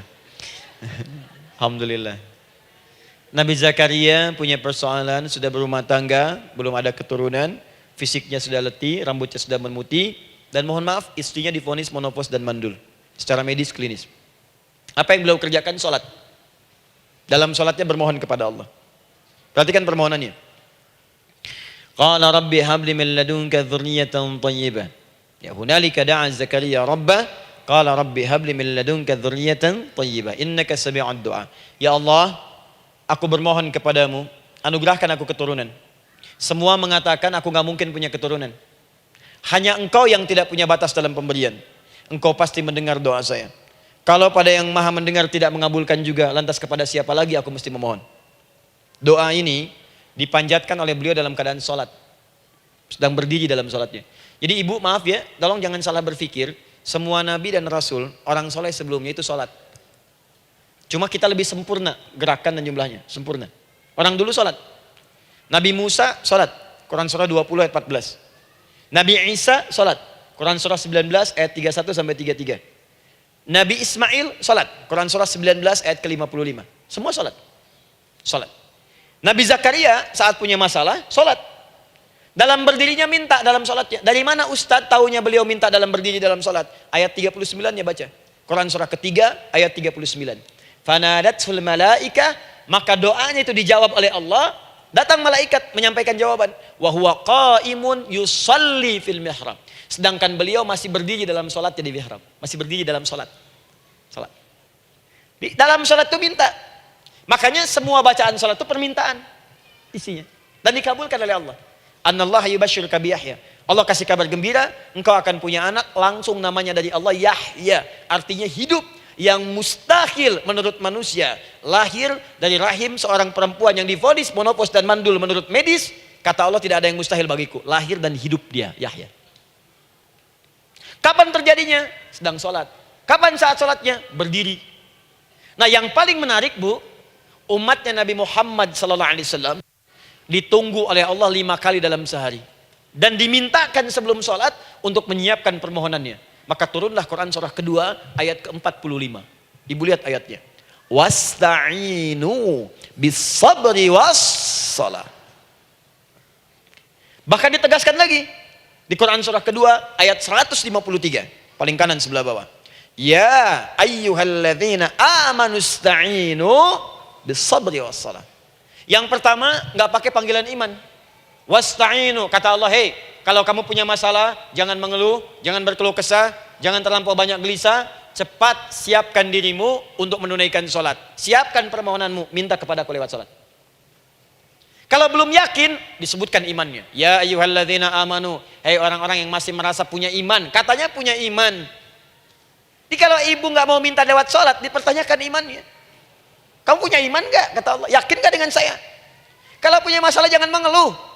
Datang pada saya minta, lewat sholat, saya panggil sholat minta. Kalau masih merasa punya iman.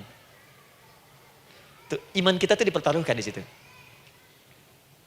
Nah sekarang, saya berikan rumus bahasanya. Allah memanggil kita dengan bentuk jama, perintah jama. Wasta'inu, wasta'inu.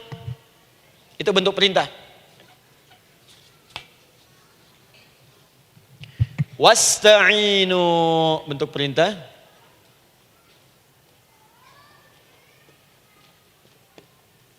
Wasta'inu.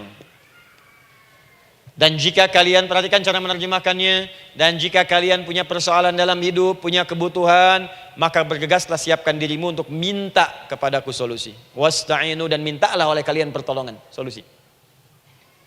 Bisabri wassalah. Pertama sabar dulu. Sebelum sholat, sabar dulu dengan itu. Tahan dulu. Terima dulu. Jangan mengeluh, terima dulu. Nanti dalam sholat minta solusi. Itu maksudnya. Punya masalah sekarang jam 9 lewat. Sabar, tahan dulu. Koreksi diri, istighfar, nanti zuhur minta. Atau duha sekarang sholat, datang ke masjid, sholat duha minta. Tahiyatul masjid minta sekarang. Sabar. Ini sabar, terima dulu. Jangan mengeluh, sabar. Ingat, terima, sabar. Karena Allah mustahil memberikan ujian masalah kalau kita tidak sanggup menerimanya. La yukallifullahu nafsan illa. Saya sering katakan bu ya, maaf kalau kalimat ini mungkin kurang berkenan, tapi kalimat ini nyata. Kalau ibu sekarang punya masalah seberat apapun, itu artinya hanya ibu yang sanggup untuk menerimanya. Saya tidak. Betul, karena itu persoalan itu dititipkan kepada ibu, bukan kepada seorang bernama Adi Hidayat. Ibu yang dipercaya. Ya ibu dipercaya oleh Allah. Kenapa ibu tidak yakin dengan itu? Karena cuma ibu yang bisa mengatasi. Ibu yang mampu, saya tidak. Karena itu dititipkan pada ibu. Kaidahnya la yukallifullahu nafsan illa wus'aha. Allah nggak akan berikan beban ujian masalah kalau dia nggak mampu. Artinya kalau saya nggak mampu, saya nggak dikasih. Ibu mampu, ibu diberi. Jangan mengeluh. Kenapa mesti saya ya Allah? Kamu mampu. Ya Allah, why me? Why not? Kamu yang bisa. Nah sekarang, wassalah setelah terima itu, tapi juga jangan terlampau kepedean. Memang cuma saya yang mampu ya, bikin status. Kemudian sholat, kita akan katakan, ya Allah, Engkau perintahkan saya untuk minta tolong. Sekarang saya akan minta kepadamu. Lalu kita katakan, maaf ya Allah, saya sekarang punya masalah. Saya ingin bermohon kepadamu. Saya ingin minta kepadamu ya Allah. Saya mohon ya Allah. Maaf Bu ya, maaf ya, sebentar. Ibu kalau punya masalah sedikit atau banyak? Banyak. Yang punya masalah ibu saja atau anak juga punya masalah? Kadang-kadang, bukankah anak yang punya masalah ibu yang minta? Bukankah suami yang punya persoalan ibu yang bermohon? Kan? Karena itu, kalau kita ingin memohon kepada Allah dengan persoalan yang kompleks mewakili yang banyak, maka pertama kalimatnya diawali dengan huruf na. Berarti kami, kita, semua. Jelas ya? Nah, ibu ingin robah kalimatnya minta tolong. Kata Allah, minta kepadaku pertolongan. Wasta'inu. Ibu ingin robah menjadi bentuk permintaan. Rubah kalimatnya menjadi nasta'in. Nasta'in. Nasta'in.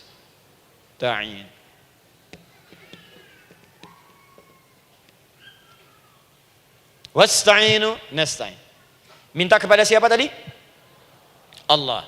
Boleh minta kepada selain Allah? Tidak. Hanya kepada Allah saja? Hanya kepada Allah saja. Hanya kepadamu ya Allah. Tidak kepada yang lain. Maka kalimatnya menjadi iyyaka. Iyyaka. Hanya kepadamu saja ya Allah. Engkau berjanji kalau ada masalah minta aku berikan. Sekarang hanya kepadamu saja ya Allah aku bermohon. Maka kalimatnya namanya iyyaka nasta'in. Sekarang saya tanya kepada ibu, apakah dalam sholat ibu membaca kalimat iyyaka nasta'in? Tuh. Saya mau tanya, ibu bacanya saat ruku atau saat sujud? Berdiri. Gak ada orang ruku baca kalimat ini.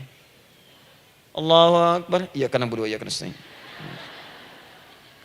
Berdiri. Iyyaka na'budu wa sekarang saya bacakan hadis qudsinya. Tersambung dari Nabi sallallahu alaihi wasallam. Qala Rasulullah sallallahu alaihi wasallam, qala Allah azza wa jalla. Allah langsung yang berfirman lewat hadis qudsi. Perhatikan bahasanya. Qasamtus shalah baini wa baina 'abdi. Saya bagi dalam salat itu dua bagian antara hak aku dan hak hambaku. Wali 'abdi ma sa'ala. Dan jika benar hambaku menunaikan kewajibannya dengan baik, menjaga hak-hak aku, maka pada saat itu apapun yang dia minta dalam sholat, aku akan berikan. Apapun. Kapan itu terjadi? Perhatikan kalimatnya. Idza qala al-'abdu, kalau hamba mulai membaca dalam sholatnya, Alhamdulillahi Rabbil Alamin. Alhamdulillahi Rabbil Alamin. Qala Allah Azza wa Jalla, seketika Allah menjawab, Hamadani abdi, hambaku sedang memujiku. Ibu ingat baik-baik Bu ya. Ingat baik-baik. Setiap ibu baca Al-Fatihah dalam sholat itu Allah memperhatikan dan menjawab bacaan ibu. Tadi masih ingat ketika saya katakan wa idza sa'alaka ibadi anni fa inni qarib, Allah itu dekat. Ya. Wa idza qala al-'abdu ar-rahmanir rahim, kalau hamba melanjutkan ar-rahmanir rahim, qala Allah azza wa jalla, Allah langsung menjawab athna alayya 'abdi, hambaku sedang menyanjungku. Wa idza qala al-'abdu maliki yaumiddin, ketika hamba berkata maliki yaumiddin, qala Allah azza wa jalla, Allah menjawab majjadani 'abdi, hambaku sedang mengagungkanku. Sekarang perhatikan kalimat ini. Wa idza qala al-'abdu, jika seorang hamba berkata iyyaka na'budu wa iyyaka nasta'in, ya Allah, sekarang hamba salat ibadah atas perintahmu. Dan hamba minta ya Allah, hamba punya masalah, hamba punya persoalan dan kau janjikan minta dalam sholat. Qala Allah azza wa jalla, Allah jawab, hadza baini wa baina abdi, inilah perjanjian aku dengan hambaku. Wali abdi, kalau hambaku benar sholatnya sampai bacaan ini, masalah apapun yang dia minta sekarang aku akan kabulkan. Dalam berdiri. Cuman sayang, kadang-kadang dalam keadaan ini banyak yang tidak minta. Maka caranya saya sampaikan yang pertama, kalau ibu sudah sampai ke bacaan ini, iyyaka na'budu wa iyyaka nasta'in, sertakanlah dalam hati ibu. Gak usah dilafadzkan. Sertakan ibu punya masalah apa. Atau secara umum minta solusi. Minta. Nabi itu kalau sholat, Nabi SAW kalau sholat, Itu kalau baca ayat-ayat Quran, itu seringkali berhenti, Bu. Sering berhenti. Kalau dalam ayat doa, beliau berhenti, mohonkan dengan baik. Kalau ayat-ayat surga, minta supaya umatnya ke surga. Ayat-ayat neraka, mohon supaya umatnya dibebaskan dari neraka. Minta. Kesaksiannya banyak. Hudzaifah al-Yamani pernah salat di belakang Nabi, begitu. Abdullah bin Mas'ud radhiyallahu ta'ala anhu salat di belakang Nabi, begitu. Ubay bin Ka'ab radhiyallahu ta'ala anhu salat di belakang Nabi, begitu. Di kesaksian mereka sama semua. Makanya seringkali itu nggak sadar, enak salat dengan Nabi itu. Nyaman. Kalau baca ayat surga seakan-akan pengen cepat ke surga. Kalau baca ayat doa berdoa, jadi nggak sadar. Rakaat pertama 100 ayat aja Al-Baqarah. Ya, kadang-kadang lewat ke Ali Imran. Pernah rekornya 5 juz 4 halaman, An-Nisa ayat 176 baru berhenti. Ya walaupun besoknya nggak pada ikutan lagi. Ya, karena merasa ini kapan rukunya gitu, sekarang atau nanti, sekarang atau nanti. Tapi enak. Nah saya ajarkan satu hal, kalau kita sampai pada bacaan Al-Fatihah tadi, jeda sejenak Bu, rasakan itu, minta. Minta. Setelah itu Allah ajarkan satu lafaz, kalau lafaz ini benar dibacakan oleh ibu, benar dibacakan, maka seketika doa akan dijawab. Langsung dikabulkan. Apa bacaan itu? Nanti dalam pelajaran selanjutnya kita akan bahas ya, insya Allah. Masih ada waktu? Oh ya, kalau masih kita bahas ya. Masih. Ada sesi mau jawab pertanyaan dulu, diskusi dulu, atau saya teruskan sebentar? Teruskan ya. Baik, kalau kita sampai jam 10, saya jeda sampai ke 9.45. Jadi 15 menitnya kita bisa diskusi ya. Baik. Apa lafaz yang kita bisa mohonkan? Teruskan ayatnya. Ihdinas siratal mustaqim. Ihdinas siratal mustaqim. Ihdinas siratal mustaqim. Ini Bu, nanti Ibu lihat dalam kajian tafsir yang kami sampaikan. Juga dalam kajian fikih salat saya bahas dengan detail. Di sini singkat saja, singkat padat. Ihdina itu, ya Allah berikan kami hidayah. Berikan kami jalan. Berikan kami petunjuk. Tunjukkan kami jalan yang lurus. Kalimat ihdina asalnya dari kata hidayah. Hidayah, jamaknya hudan. Ihdina, berikan kami hidayah. Berikan kami hudan. Kalau tunjukkan kami jalan yang lurus, itu terjemahan Bu. Terjemahan. Kalau ibu ingin makna tafsir per huruf, per kalimat, bahkan per harokat, itu semua ada maknanya. Karena semua kalimat Quran itu mukjizat. Ihdina dari kata hidayah, hudan. Berikan kami hidayah. Hidayah dalam bahasa Arab itu banyak maknanya. Bisa solusi dari semua persoalan. Bisa jalan menuju kemudahan. Bisa kesuksesan. Bisa petunjuk. Banyak. Kalau dikumpulkan namanya hudan. Hudan. Makanya Al-Quran disebut hudan. Karena di Quran ada semua. Solusi ada, petunjuk ada, kemudahan ada. Dzalikal kitabu la raiba fi hudal. Al-Quran hudan. Syahrul Ramadan alladzi unzila fihi al-Quran hudan linnas. Isi Quran semua hudan. Di situ ada solusi. Di situ ada petunjuk. Di situ ada kemudahan. Kalau kita ingin minta semua itu, kalimatnya dikatakan fi'il amr lit talab. Permohonan dalam bentuk kalimat permintaan. Ihdina, berikan kepada kami hudan. Kalau sudah mengatakan ihdina artinya minta solusi, minta kemudahan, minta petunjuk. Jadi ketika ibu mengucapkan kalimat ihdinas siratal mustaqim, itu artinya ya Allah berikan kepada kami solusi dari masalah yang sedang saya hadapi. Berikan petunjuk dari persoalan yang sedang saya jalani. Berikan kemudahan ya Allah dari kesulitan yang tengah saya hadapi. As-siratal mustaqim, yang lurus, yang gampang. Karena jalan yang gampang itu lurus, gak berkelok Bu. Langsung ke tujuan. Saya mau ke sini jalannya belok-belok, gak langsung kan gak enak.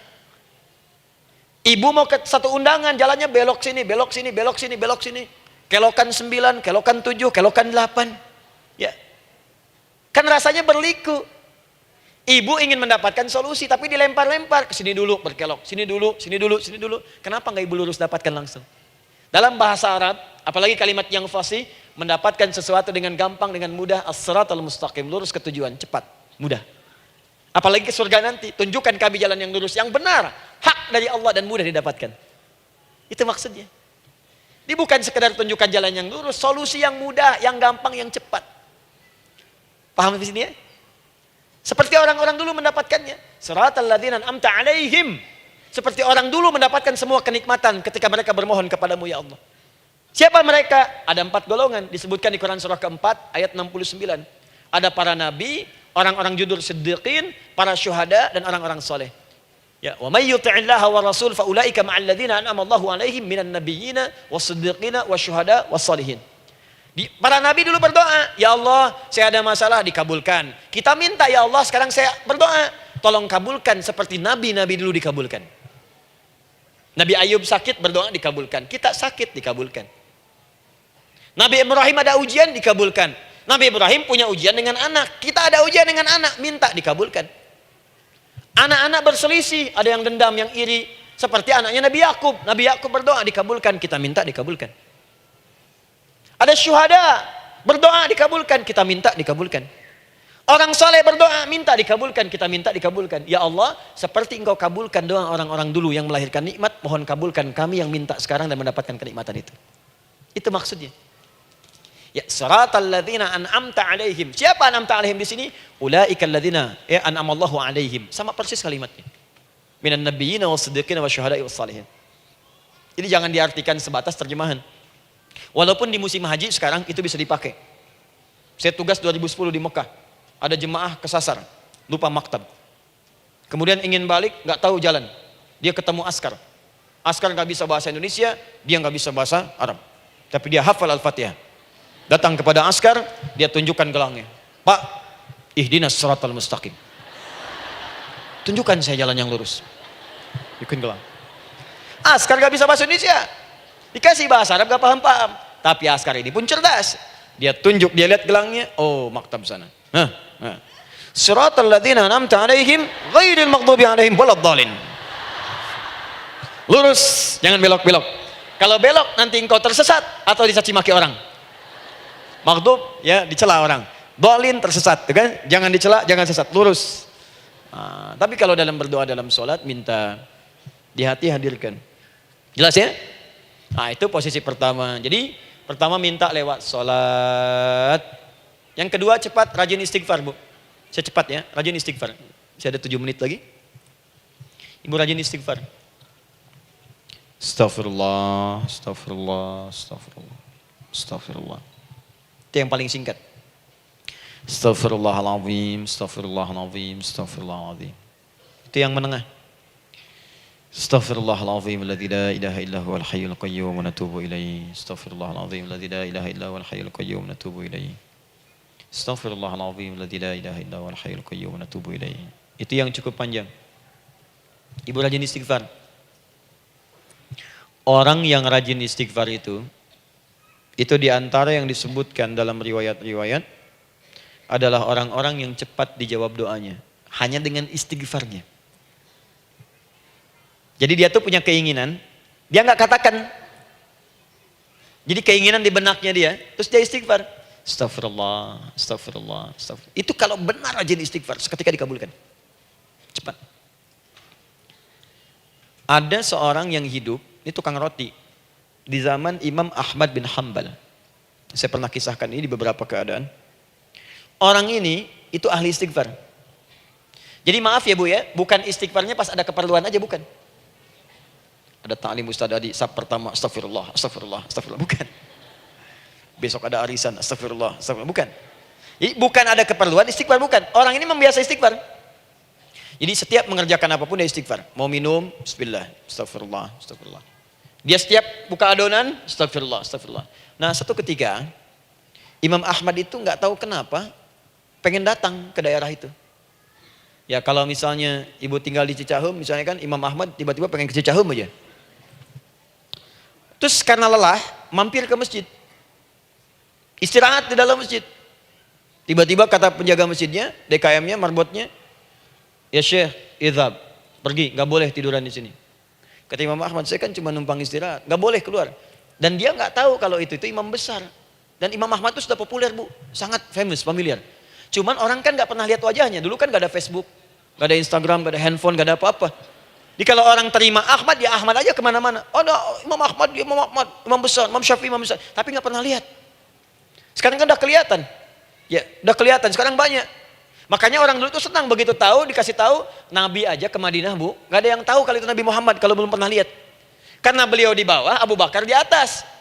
Abu Bakar kan naik kan, untanya Nabi. Nabi Muhammad pas di bawah gantian tuh di jalan. Orang mengira yang di atas unta Nabi Muhammad, padahal Nabi Muhammad yang jalan kaki, nggak kelihatan.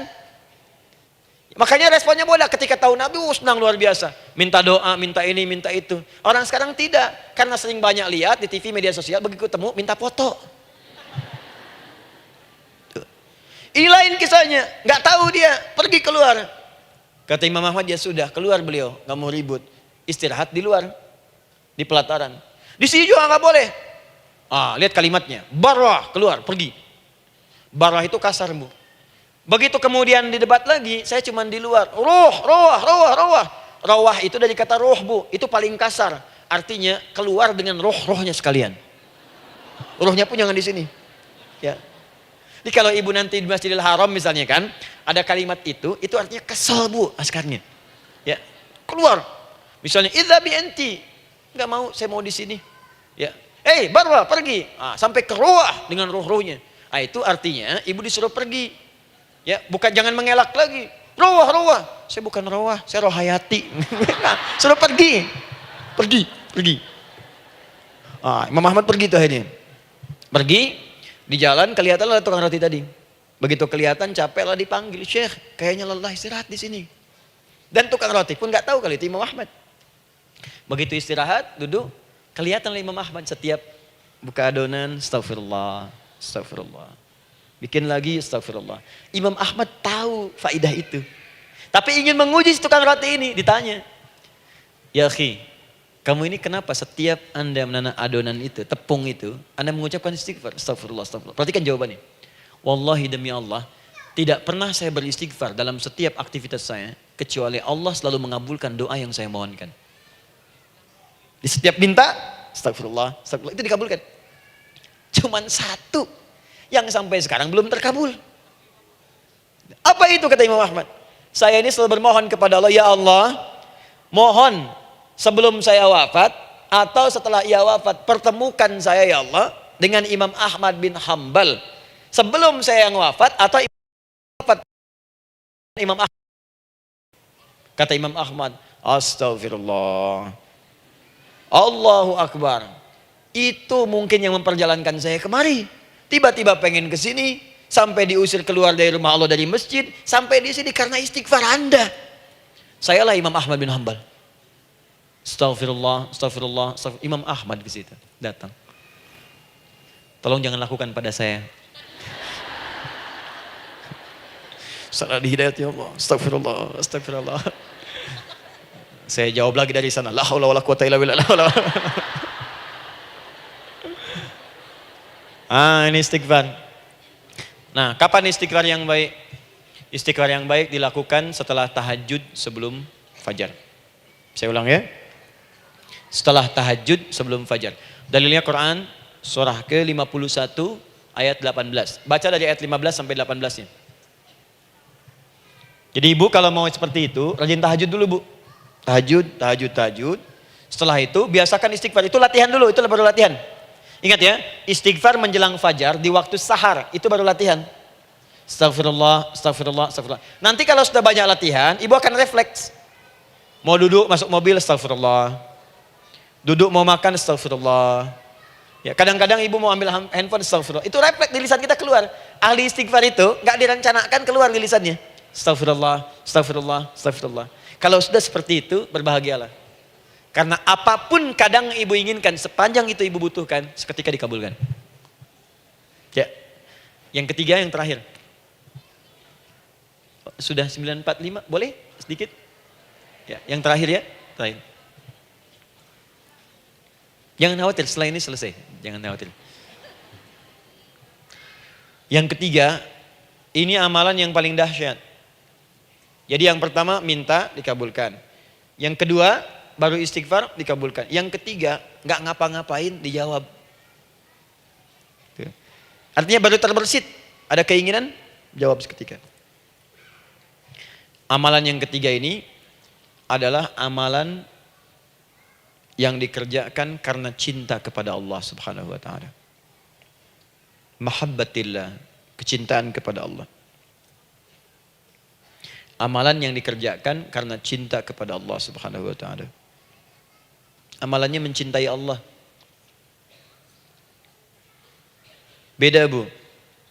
Salat dengan cinta dibandingkan dengan sholat karena memenuhi kebutuhan atau kewajiban saja, itu akan lain.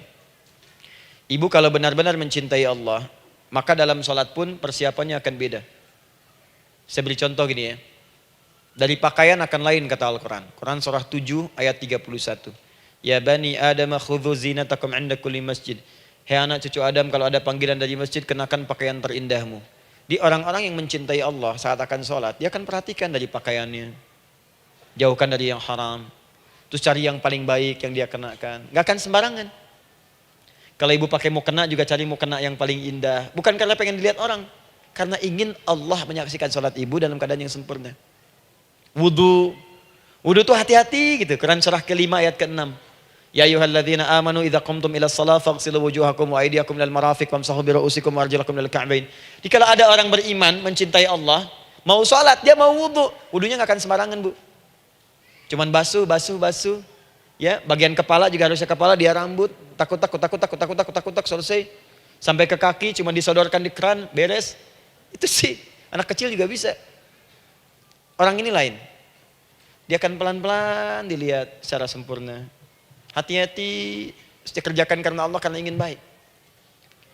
Kalau orang sholat, hanya kebutuhan saja, maka yang penting dia takbir sampai salam selesai. Tapi ini tidak, dia akan pelajari bagaimana Nabi mengajarkan sholat yang benar. Bagaimana bacaan saya benar. Dia belajar ngaji supaya benar bacaan Fatihahnya. Dia belajar dengan baik supaya khusyuk di dalam sholatnya. Dia pahami satu-satu. Apa artinya Allahu Akbar, apa artinya Subhana Rabbiyal Azim, apa artinya Subhana Rabbiyal A'la, apa artinya Sami Allahu liman hamidah. Dipahami. Di begitu dia sholat baru takbir sudah paham isinya. Jika ada orang seperti ini, dia mengerjakan apa yang Allah perintahkan karena cinta dengan Allah. Dia berzakat karena ingin mencintai Allah. Dia berinfak karena cinta dengan Allah, bukan karena uangnya. Pokoknya kalau orang cinta itu, Bu, setiap pecinta, dia akan memberikan apapun pada yang dicintai. Walaupun tak diminta. Dan pecinta itu sifatnya, kalau yang dicintainya senang sesuatu, akan otomatis ikut senang. Ibu misalnya senang ya dengan pasangan sebelum menikah. Pasangan senang kucing, ibu akan terpaksa senang kucing. Ibu cinta dengan anak, semua akan diikuti apa yang diinginkan. Seperti itu, cinta itu butuh pembuktian. Karena itu sering saya katakan pada akhwat ya yang belum menikah, yang masih muda-muda belum menikah, cinta itu butuh pembuktian. Jadi jangan percaya kalau ada orang yang bicara di lisannya nggak ada buktinya. Aku akan seperti Dilan membawamu dalam motorku. Katakan padanya, aku tak butuh dengan rayuan kata-katamu. Itu hanya angin surga. Yang kubutuhkan, tuliskan namaku di buku nikah kita. Wah, catat. Itu caranya. Main ke Taman Dilan, cuman boncengan. Seakan dunia milik berdua, yang lain nggak ada. Gombal. Udah ya? Jelas? Jadi amalan yang ketiga ini kerjakan karena Allah. Saya mau contohkan satu. Ibu pernah dengar Imam Malik bin Anas? Pernah ya? Gurunya Al-Imam Asy-Syafi'i, Imam Malik bin Anas, lahir di kisaran tahun 94-95 Hijrah. Siap, Kang Dan. Wah, ini terakhir nih, saya tutup nih. Benar-benar terakhir, betul-betul. 10 menit lagi kalau ada nanti tanya jawab, sedikit. Imam Malik ini, Bu, itu Masya Allah. Saking cinta pada Allah dan Rasul, itu tidak pernah, jangankan sholat. Dalam beliau memberikan fatwa pun, akan mencari pakaian yang paling bagus. Paling indah. Dan beliau menjaga adab dalam menyampaikan kalimat Nabi pun, itu luar biasa. Sampai satu kali pernah pakai jubah bagus, indah, ada lebah menyengat di kepalanya, sedang menyampaikan hadis, saking hormatnya terhadap hadis Nabi, lebah itu dibiarkan menyengatnya. Enggak mau memutus kalimat Nabi, hadis Nabi, hanya untuk mengusir lebah, dibiarkan sampai tersengat. Apa yang Allah berikan kepada beliau? Allahu Akbar. Satu kali, singkat, berdiskusi dengan muridnya Al-Imam Asy-Syafi'i. Kata Al-Imam Asy-Syafi'i, ya guru, setahu saya rizki itu dicari dulu, baru dikasih. Imam Malik lebih tinggi ilmunya pada saat itu. Beliau tahu ada 8 jenis rizki. Ya Syafi'i, ada rizki yang tidak perlu dicari, Allah berikan. Wah, berdebat tuh, sampai berpisah. Setelah itu, secara singkat, Imam Asy-Syafi'i lewat di kebun anggur sedang panen anggur besar. Tiba-tiba tergerak untuk membantu, datang ke situ bantu. Begitu selesai dikasih hadiah anggur banyak, besar-besar, indah, enak, gitu kan. Ketika diberi itu langsung senang beliau. Bukan karena anggurnya, karena merasa pendapatnya benar. Jadi begitu bekerja baru dapat, dibawalah anggur ini diberikan pada gurunya. Perhatikan adabnya terhadap guru.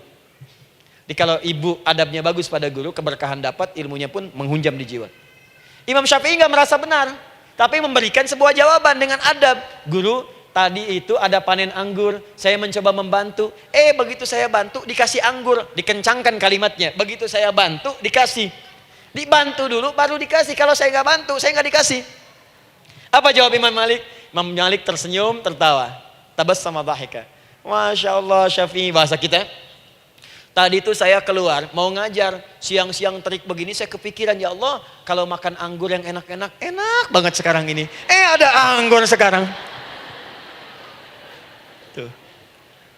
Murid berikhtiar, guru mendapatkan hasil. Setelah itu Asy-Syafi'i naik dan jadi bintang di zamannya, sampai kekinian pun luar biasa. Dan mendapatkan barakah gurunya, seperti gurunya dapatkan, muridnya pun meraihnya. Itulah 3 cara bagi kita untuk bermohon kepada Allah. Jika ingin dipercepat oleh Allah, bisa lewat salat, bisa lewat istighfar, bisa juga dengan menciptakan amalan-amalan, atau mengikuti amalan-amalan yang dicintakan atau ditujukan untuk mencintai Allah Subhanahu wa taala. Ibu bisa paham ini? Baik. Kemudian berdoa. Tapi yang jadi masalah, Ustadz, ketika berdoa kok belum dikabulkan juga? Apa ciri doa dikabulkan? Seperti apa kita tahu doa kita dikabulkan? Itu mungkin kita bahas di episode yang berbeda insyaallah. Alhamdulillahi rabbil alamin. Ar-Rahmanir Rahim. Maliki yaumiddin. Iyyaka na'budu wa iyyaka nasta'in. Ihdinas siratal mustaqim. Siratal ladzina an'amta 'alaihim ghairil maghdubi 'alaihim waladdallin. Allahumma nahmaduka hamdan syakirin, hamdan na'imin, hamdan yuwafi ni'amahu wa yukafi'u mazidah. Ya Rabbana lakal hamdu wa lakal syukru kama yanbaghi li jalali wajhikal karim wa li 'azimi sultanik. Allahumma salli wa sallim barik ala rasulikal karim, nabiyyikal amin, sayyidina Muhammadin wa ala alihi wa sahbihi wa ummatihi ila yaumiddin. Allahumma rabbana ya al-ghafur rahim, la tada' lana fi maqamina hadha fi kulli maqamin dhanban illa ghafartah. Duhai Allah, kami bermohon kepadamu, Engkau yang maha pengampun, Engkau yang maha penghapus segala dosa. Kami mengakui kami berbuat salah, kami mengakui banyak dosa kami kumpulkan. Maka kami mohon kepadamu ya Allah, jangan biarkan ada satu orang pun berada di sekitaran majlis ta'lim ini, kecuali sebelum ia pulang Engkau telah ampuni segala dosa-dosanya. Engkau telah gugurkan dan hapuskan segala dosa-dosanya. Wala hamman illa farajtah. Ya Allah, jika ada satu orang pun di antara jamaah saat ini yang merasakan kegelisahan dalam hatinya, jangan biarkan dia meninggalkan area majlis ta'lim ini kecuali Engkau telah tenangkan keadaan hatinya. Allahumma wala maridan illa syafaitah. Jika ada di antara kami yang tengah Engkau uji dengan penyakit seberat apapun, maka mohon angkat dan sembuhkan segala penyakitnya. Allahumma wala dainan illa qadaitah. Ya Allah, jika ada di antara kami yang berat hidupnya karena lilitan utang piutang, terjebak riba dan sejenisnya, maka mohon ya Allah dengan keikhlasan amalannya, mohon angkat dan berikan rizki terlimpah kepada yang untuk melunasi utang-utang dan terbebas dari lilitan riba dan semacamnya. Allahumma ya arhamar rahimin. Allahumma tubna ilaika min kullil ma'asi. Ya Allah, kami ingin memperbaiki diri kami. Kami bertobat dari segala maksiat yang pernah kami kerjakan. Allahumma asli ahwalana ma yuqarribuna ila ridhak.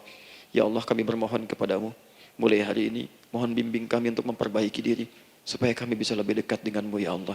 Allahumma asli azwajana. Ya Allah, kami mohon sayangi dan perbaiki ya Allah akhlak suami-suami kami. Ya Allah, mohon bimbing suami-suami kami jadi suami yang baik, membimbing keluarga menjadi keluarga yang saleh. Allahumma ya Allah, Allahumma arsyad wa asli ya Allah azwajana, zawjatina. Ya Allah, demikian dengan istri-istri kami ya Allah. Jadikan mereka perempuan-perempuan yang salihah, bimbing menjadi ibu-ibu yang baik. Allahumma abnana, auladana, dzurriyyatina. Allahumma aslih lahum ya arhamar rahimin yakunu salihin, liyakunu su'ada fid dunya wal akhirah.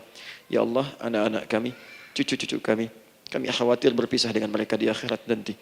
Kami mohon ya Allah, jika memang ada maksiat yang mereka kerjakan karena dosa-dosa kami mohon ampun ya Allah.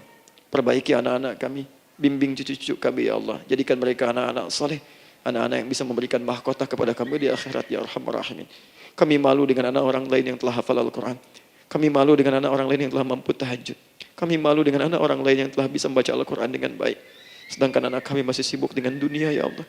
Kami takut bila wafat tidak bisa memberikan petunjuk kepada mereka dengan izin-Mu. Allahumma ya arhamar rahimin. Allahumma idza kana hunalika baqiyati ayyamina faj'al baqiyata ayyamina ya Allah hayatan thayyibah. Duhai Allah, kami bermohon kepadamu, jika memang terbentang masa kehidupan bagi kami sampai dengan hari esok, maka mohon jadikan sisa-sisa hidup kami lebih baik daripada hari-hari yang sebelumnya. وإذا كان هذا اليوم من آخر أيامنا فاجعل يا الله هذا اليوم حسن الخاتمة. Ya Allah, kami mohon jika memang hari ini adalah hari terakhir kami hidup dan harus kembali kepadamu untuk wafat, mohon jadikan di hari ini kami husnul khatimah. Allahumma qawwi lisanana ila kulli kalimat at-tauhid la ilaha illallah Muhammadur Rasulullah. Ya Allah, kami mohon jika kelak kami akan wafat, ringankan lisan kami untuk mengucapkan kalimat tauhid la ilaha illallah Muhammadur Rasulullah. Wa ajib kalimatan bi qaulika ya ayyatuhan nafsul mutmainnah irji'i ila rabbika radiyatan mardiyah fadkhuli fi ibadi wadkhuli jannati. Ya Allah, kami mohon kelak nanti dalam sakaratul maut nanti, jika kami bermohon kepadamu dengan kalimat tauhid la ilaha illallah, mohon jawab kalimat kami ya Allah dengan panggilanmu yang indah. Ya ayyatuhan nafsul mutmainnah, hai jiwa yang sudah tenang, irji'i ila rabbika radiyatan mardiyah, hai cepat pulang menghadap kepada Rabbmu, hai cepat pulang menghadap kepada Rabbmu, hai cepat pulang menghadap kepada Rabbmu. Aku ridha dengan semua amalmu, engkau pun akan ridha dengan semua pemberianku. Adkhuli fi ibadi wadkhuli jannati, engkau aku masukkan dalam golongan hambaku, aku siapkan surga untuk menyambutmu. Allahumma ishtaqna bi Rasulillah sallallahu alaihi wasallam. Ya Allah, kami rindu sekali dengan Rasulullah sallallahu alaihi wasallam. Lam na'ish ma'ahu fil hayat wa lam narahu fil manam. Kami belum pernah hidup bersama beliau di dunia, tidak mampu menatapnya di alam mimpi. Maka mohon ya Allah, jangan biarkan kami berpisah dengan Rasulullah di akhirat nanti ya Rabbal Alamin. Jumpakan kami dengan Rasulullah di Taman Firdausmu yang paling indah. Allahumma ya arhamar rahimin, Allahumma rizqil yusra ya Allah likulil hujjaj. Ya Allah, anugerahkan kemudahan, kelapangan kepada para jemaah haji yang berhaji tahun ini ya arhamar rahimin. Allahumma taqabbal minhum ya Allah hajjahum, sa'yahum sa'yan mashkura, wa dhanbahum dhanban maghfura, wa tijaratahum tijaratan lan tabur. Ya Allah, jangan sia-siakan pengorbanan fisik mereka, biaya mereka, waktu mereka, tenaga mereka, emosi mereka. Terima haji mereka ya Allah. Jadikan sa'i mereka berhasil, tawaf mereka benar, jadikan seluruh manasik yang Kau ridhai ya arhamar rahimin.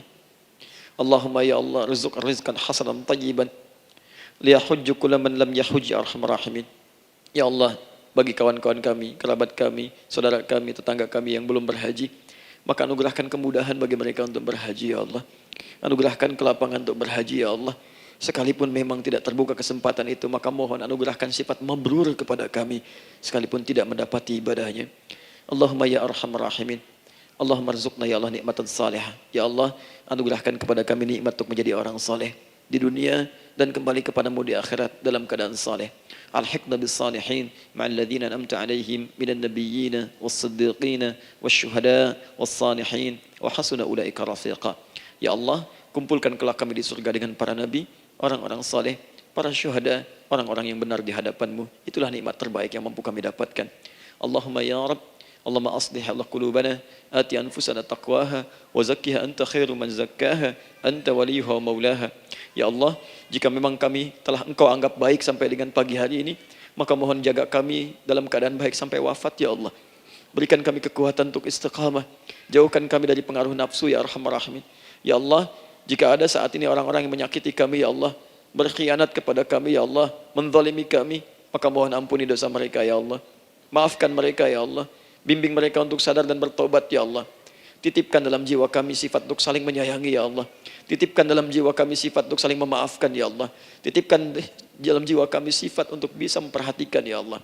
Allahumma ya Rabb, Rabbana atina fid dunya hasanah wa fil akhirati hasanah wa qina adzabannar. Bifadlika subhana rabbika rabbil izzati amma yasifun. Wassalamun alal mursalin wa akhiru da'wana alhamdulillahi rabbil alamin. Sebelum saya akhiri dengan doa kifaratul majlis dan salam, saya ingin ucapkan terima kasih pada seluruhnya untuk ta'lim kita di pagi hari ini. Semoga Allah menerima semuanya dan semoga Allah muliakan. Dan terkhusus juga untuk Kang Daan, terima kasih untuk kali ini dan semoga istiqamah dalam kebaikan dan Masya Allah amin, amin. Beliau menginspirasi dan saya ingin menjadikan juga beliau sahabat dalam kehidupan untuk seluruhnya. Amin. Dan sahabat terbaik selalu memberikan yang terbaik untuk sahabatnya. Karena itu di pagi hari ini saya ingin sampaikan kepada Bapak Ibu sekalian, Bapak mungkin yang hadir, Ibu yang hadir, saya ingin berikan pada sahabat saya satu anugerah yang mungkin Allah titipkan. Saya akan ajak Kang Daan untuk menunaikan ibadah umrah dengan saya di bulan September insyaAllah. Saat kami akan berangkat pada tanggal 9 September tahun 2019. Saya kira itu dan semoga bermanfaat insyaallah. Jazakallah khairan. Baik. Semoga Allah muliakan untuk semuanya. Terima kasih.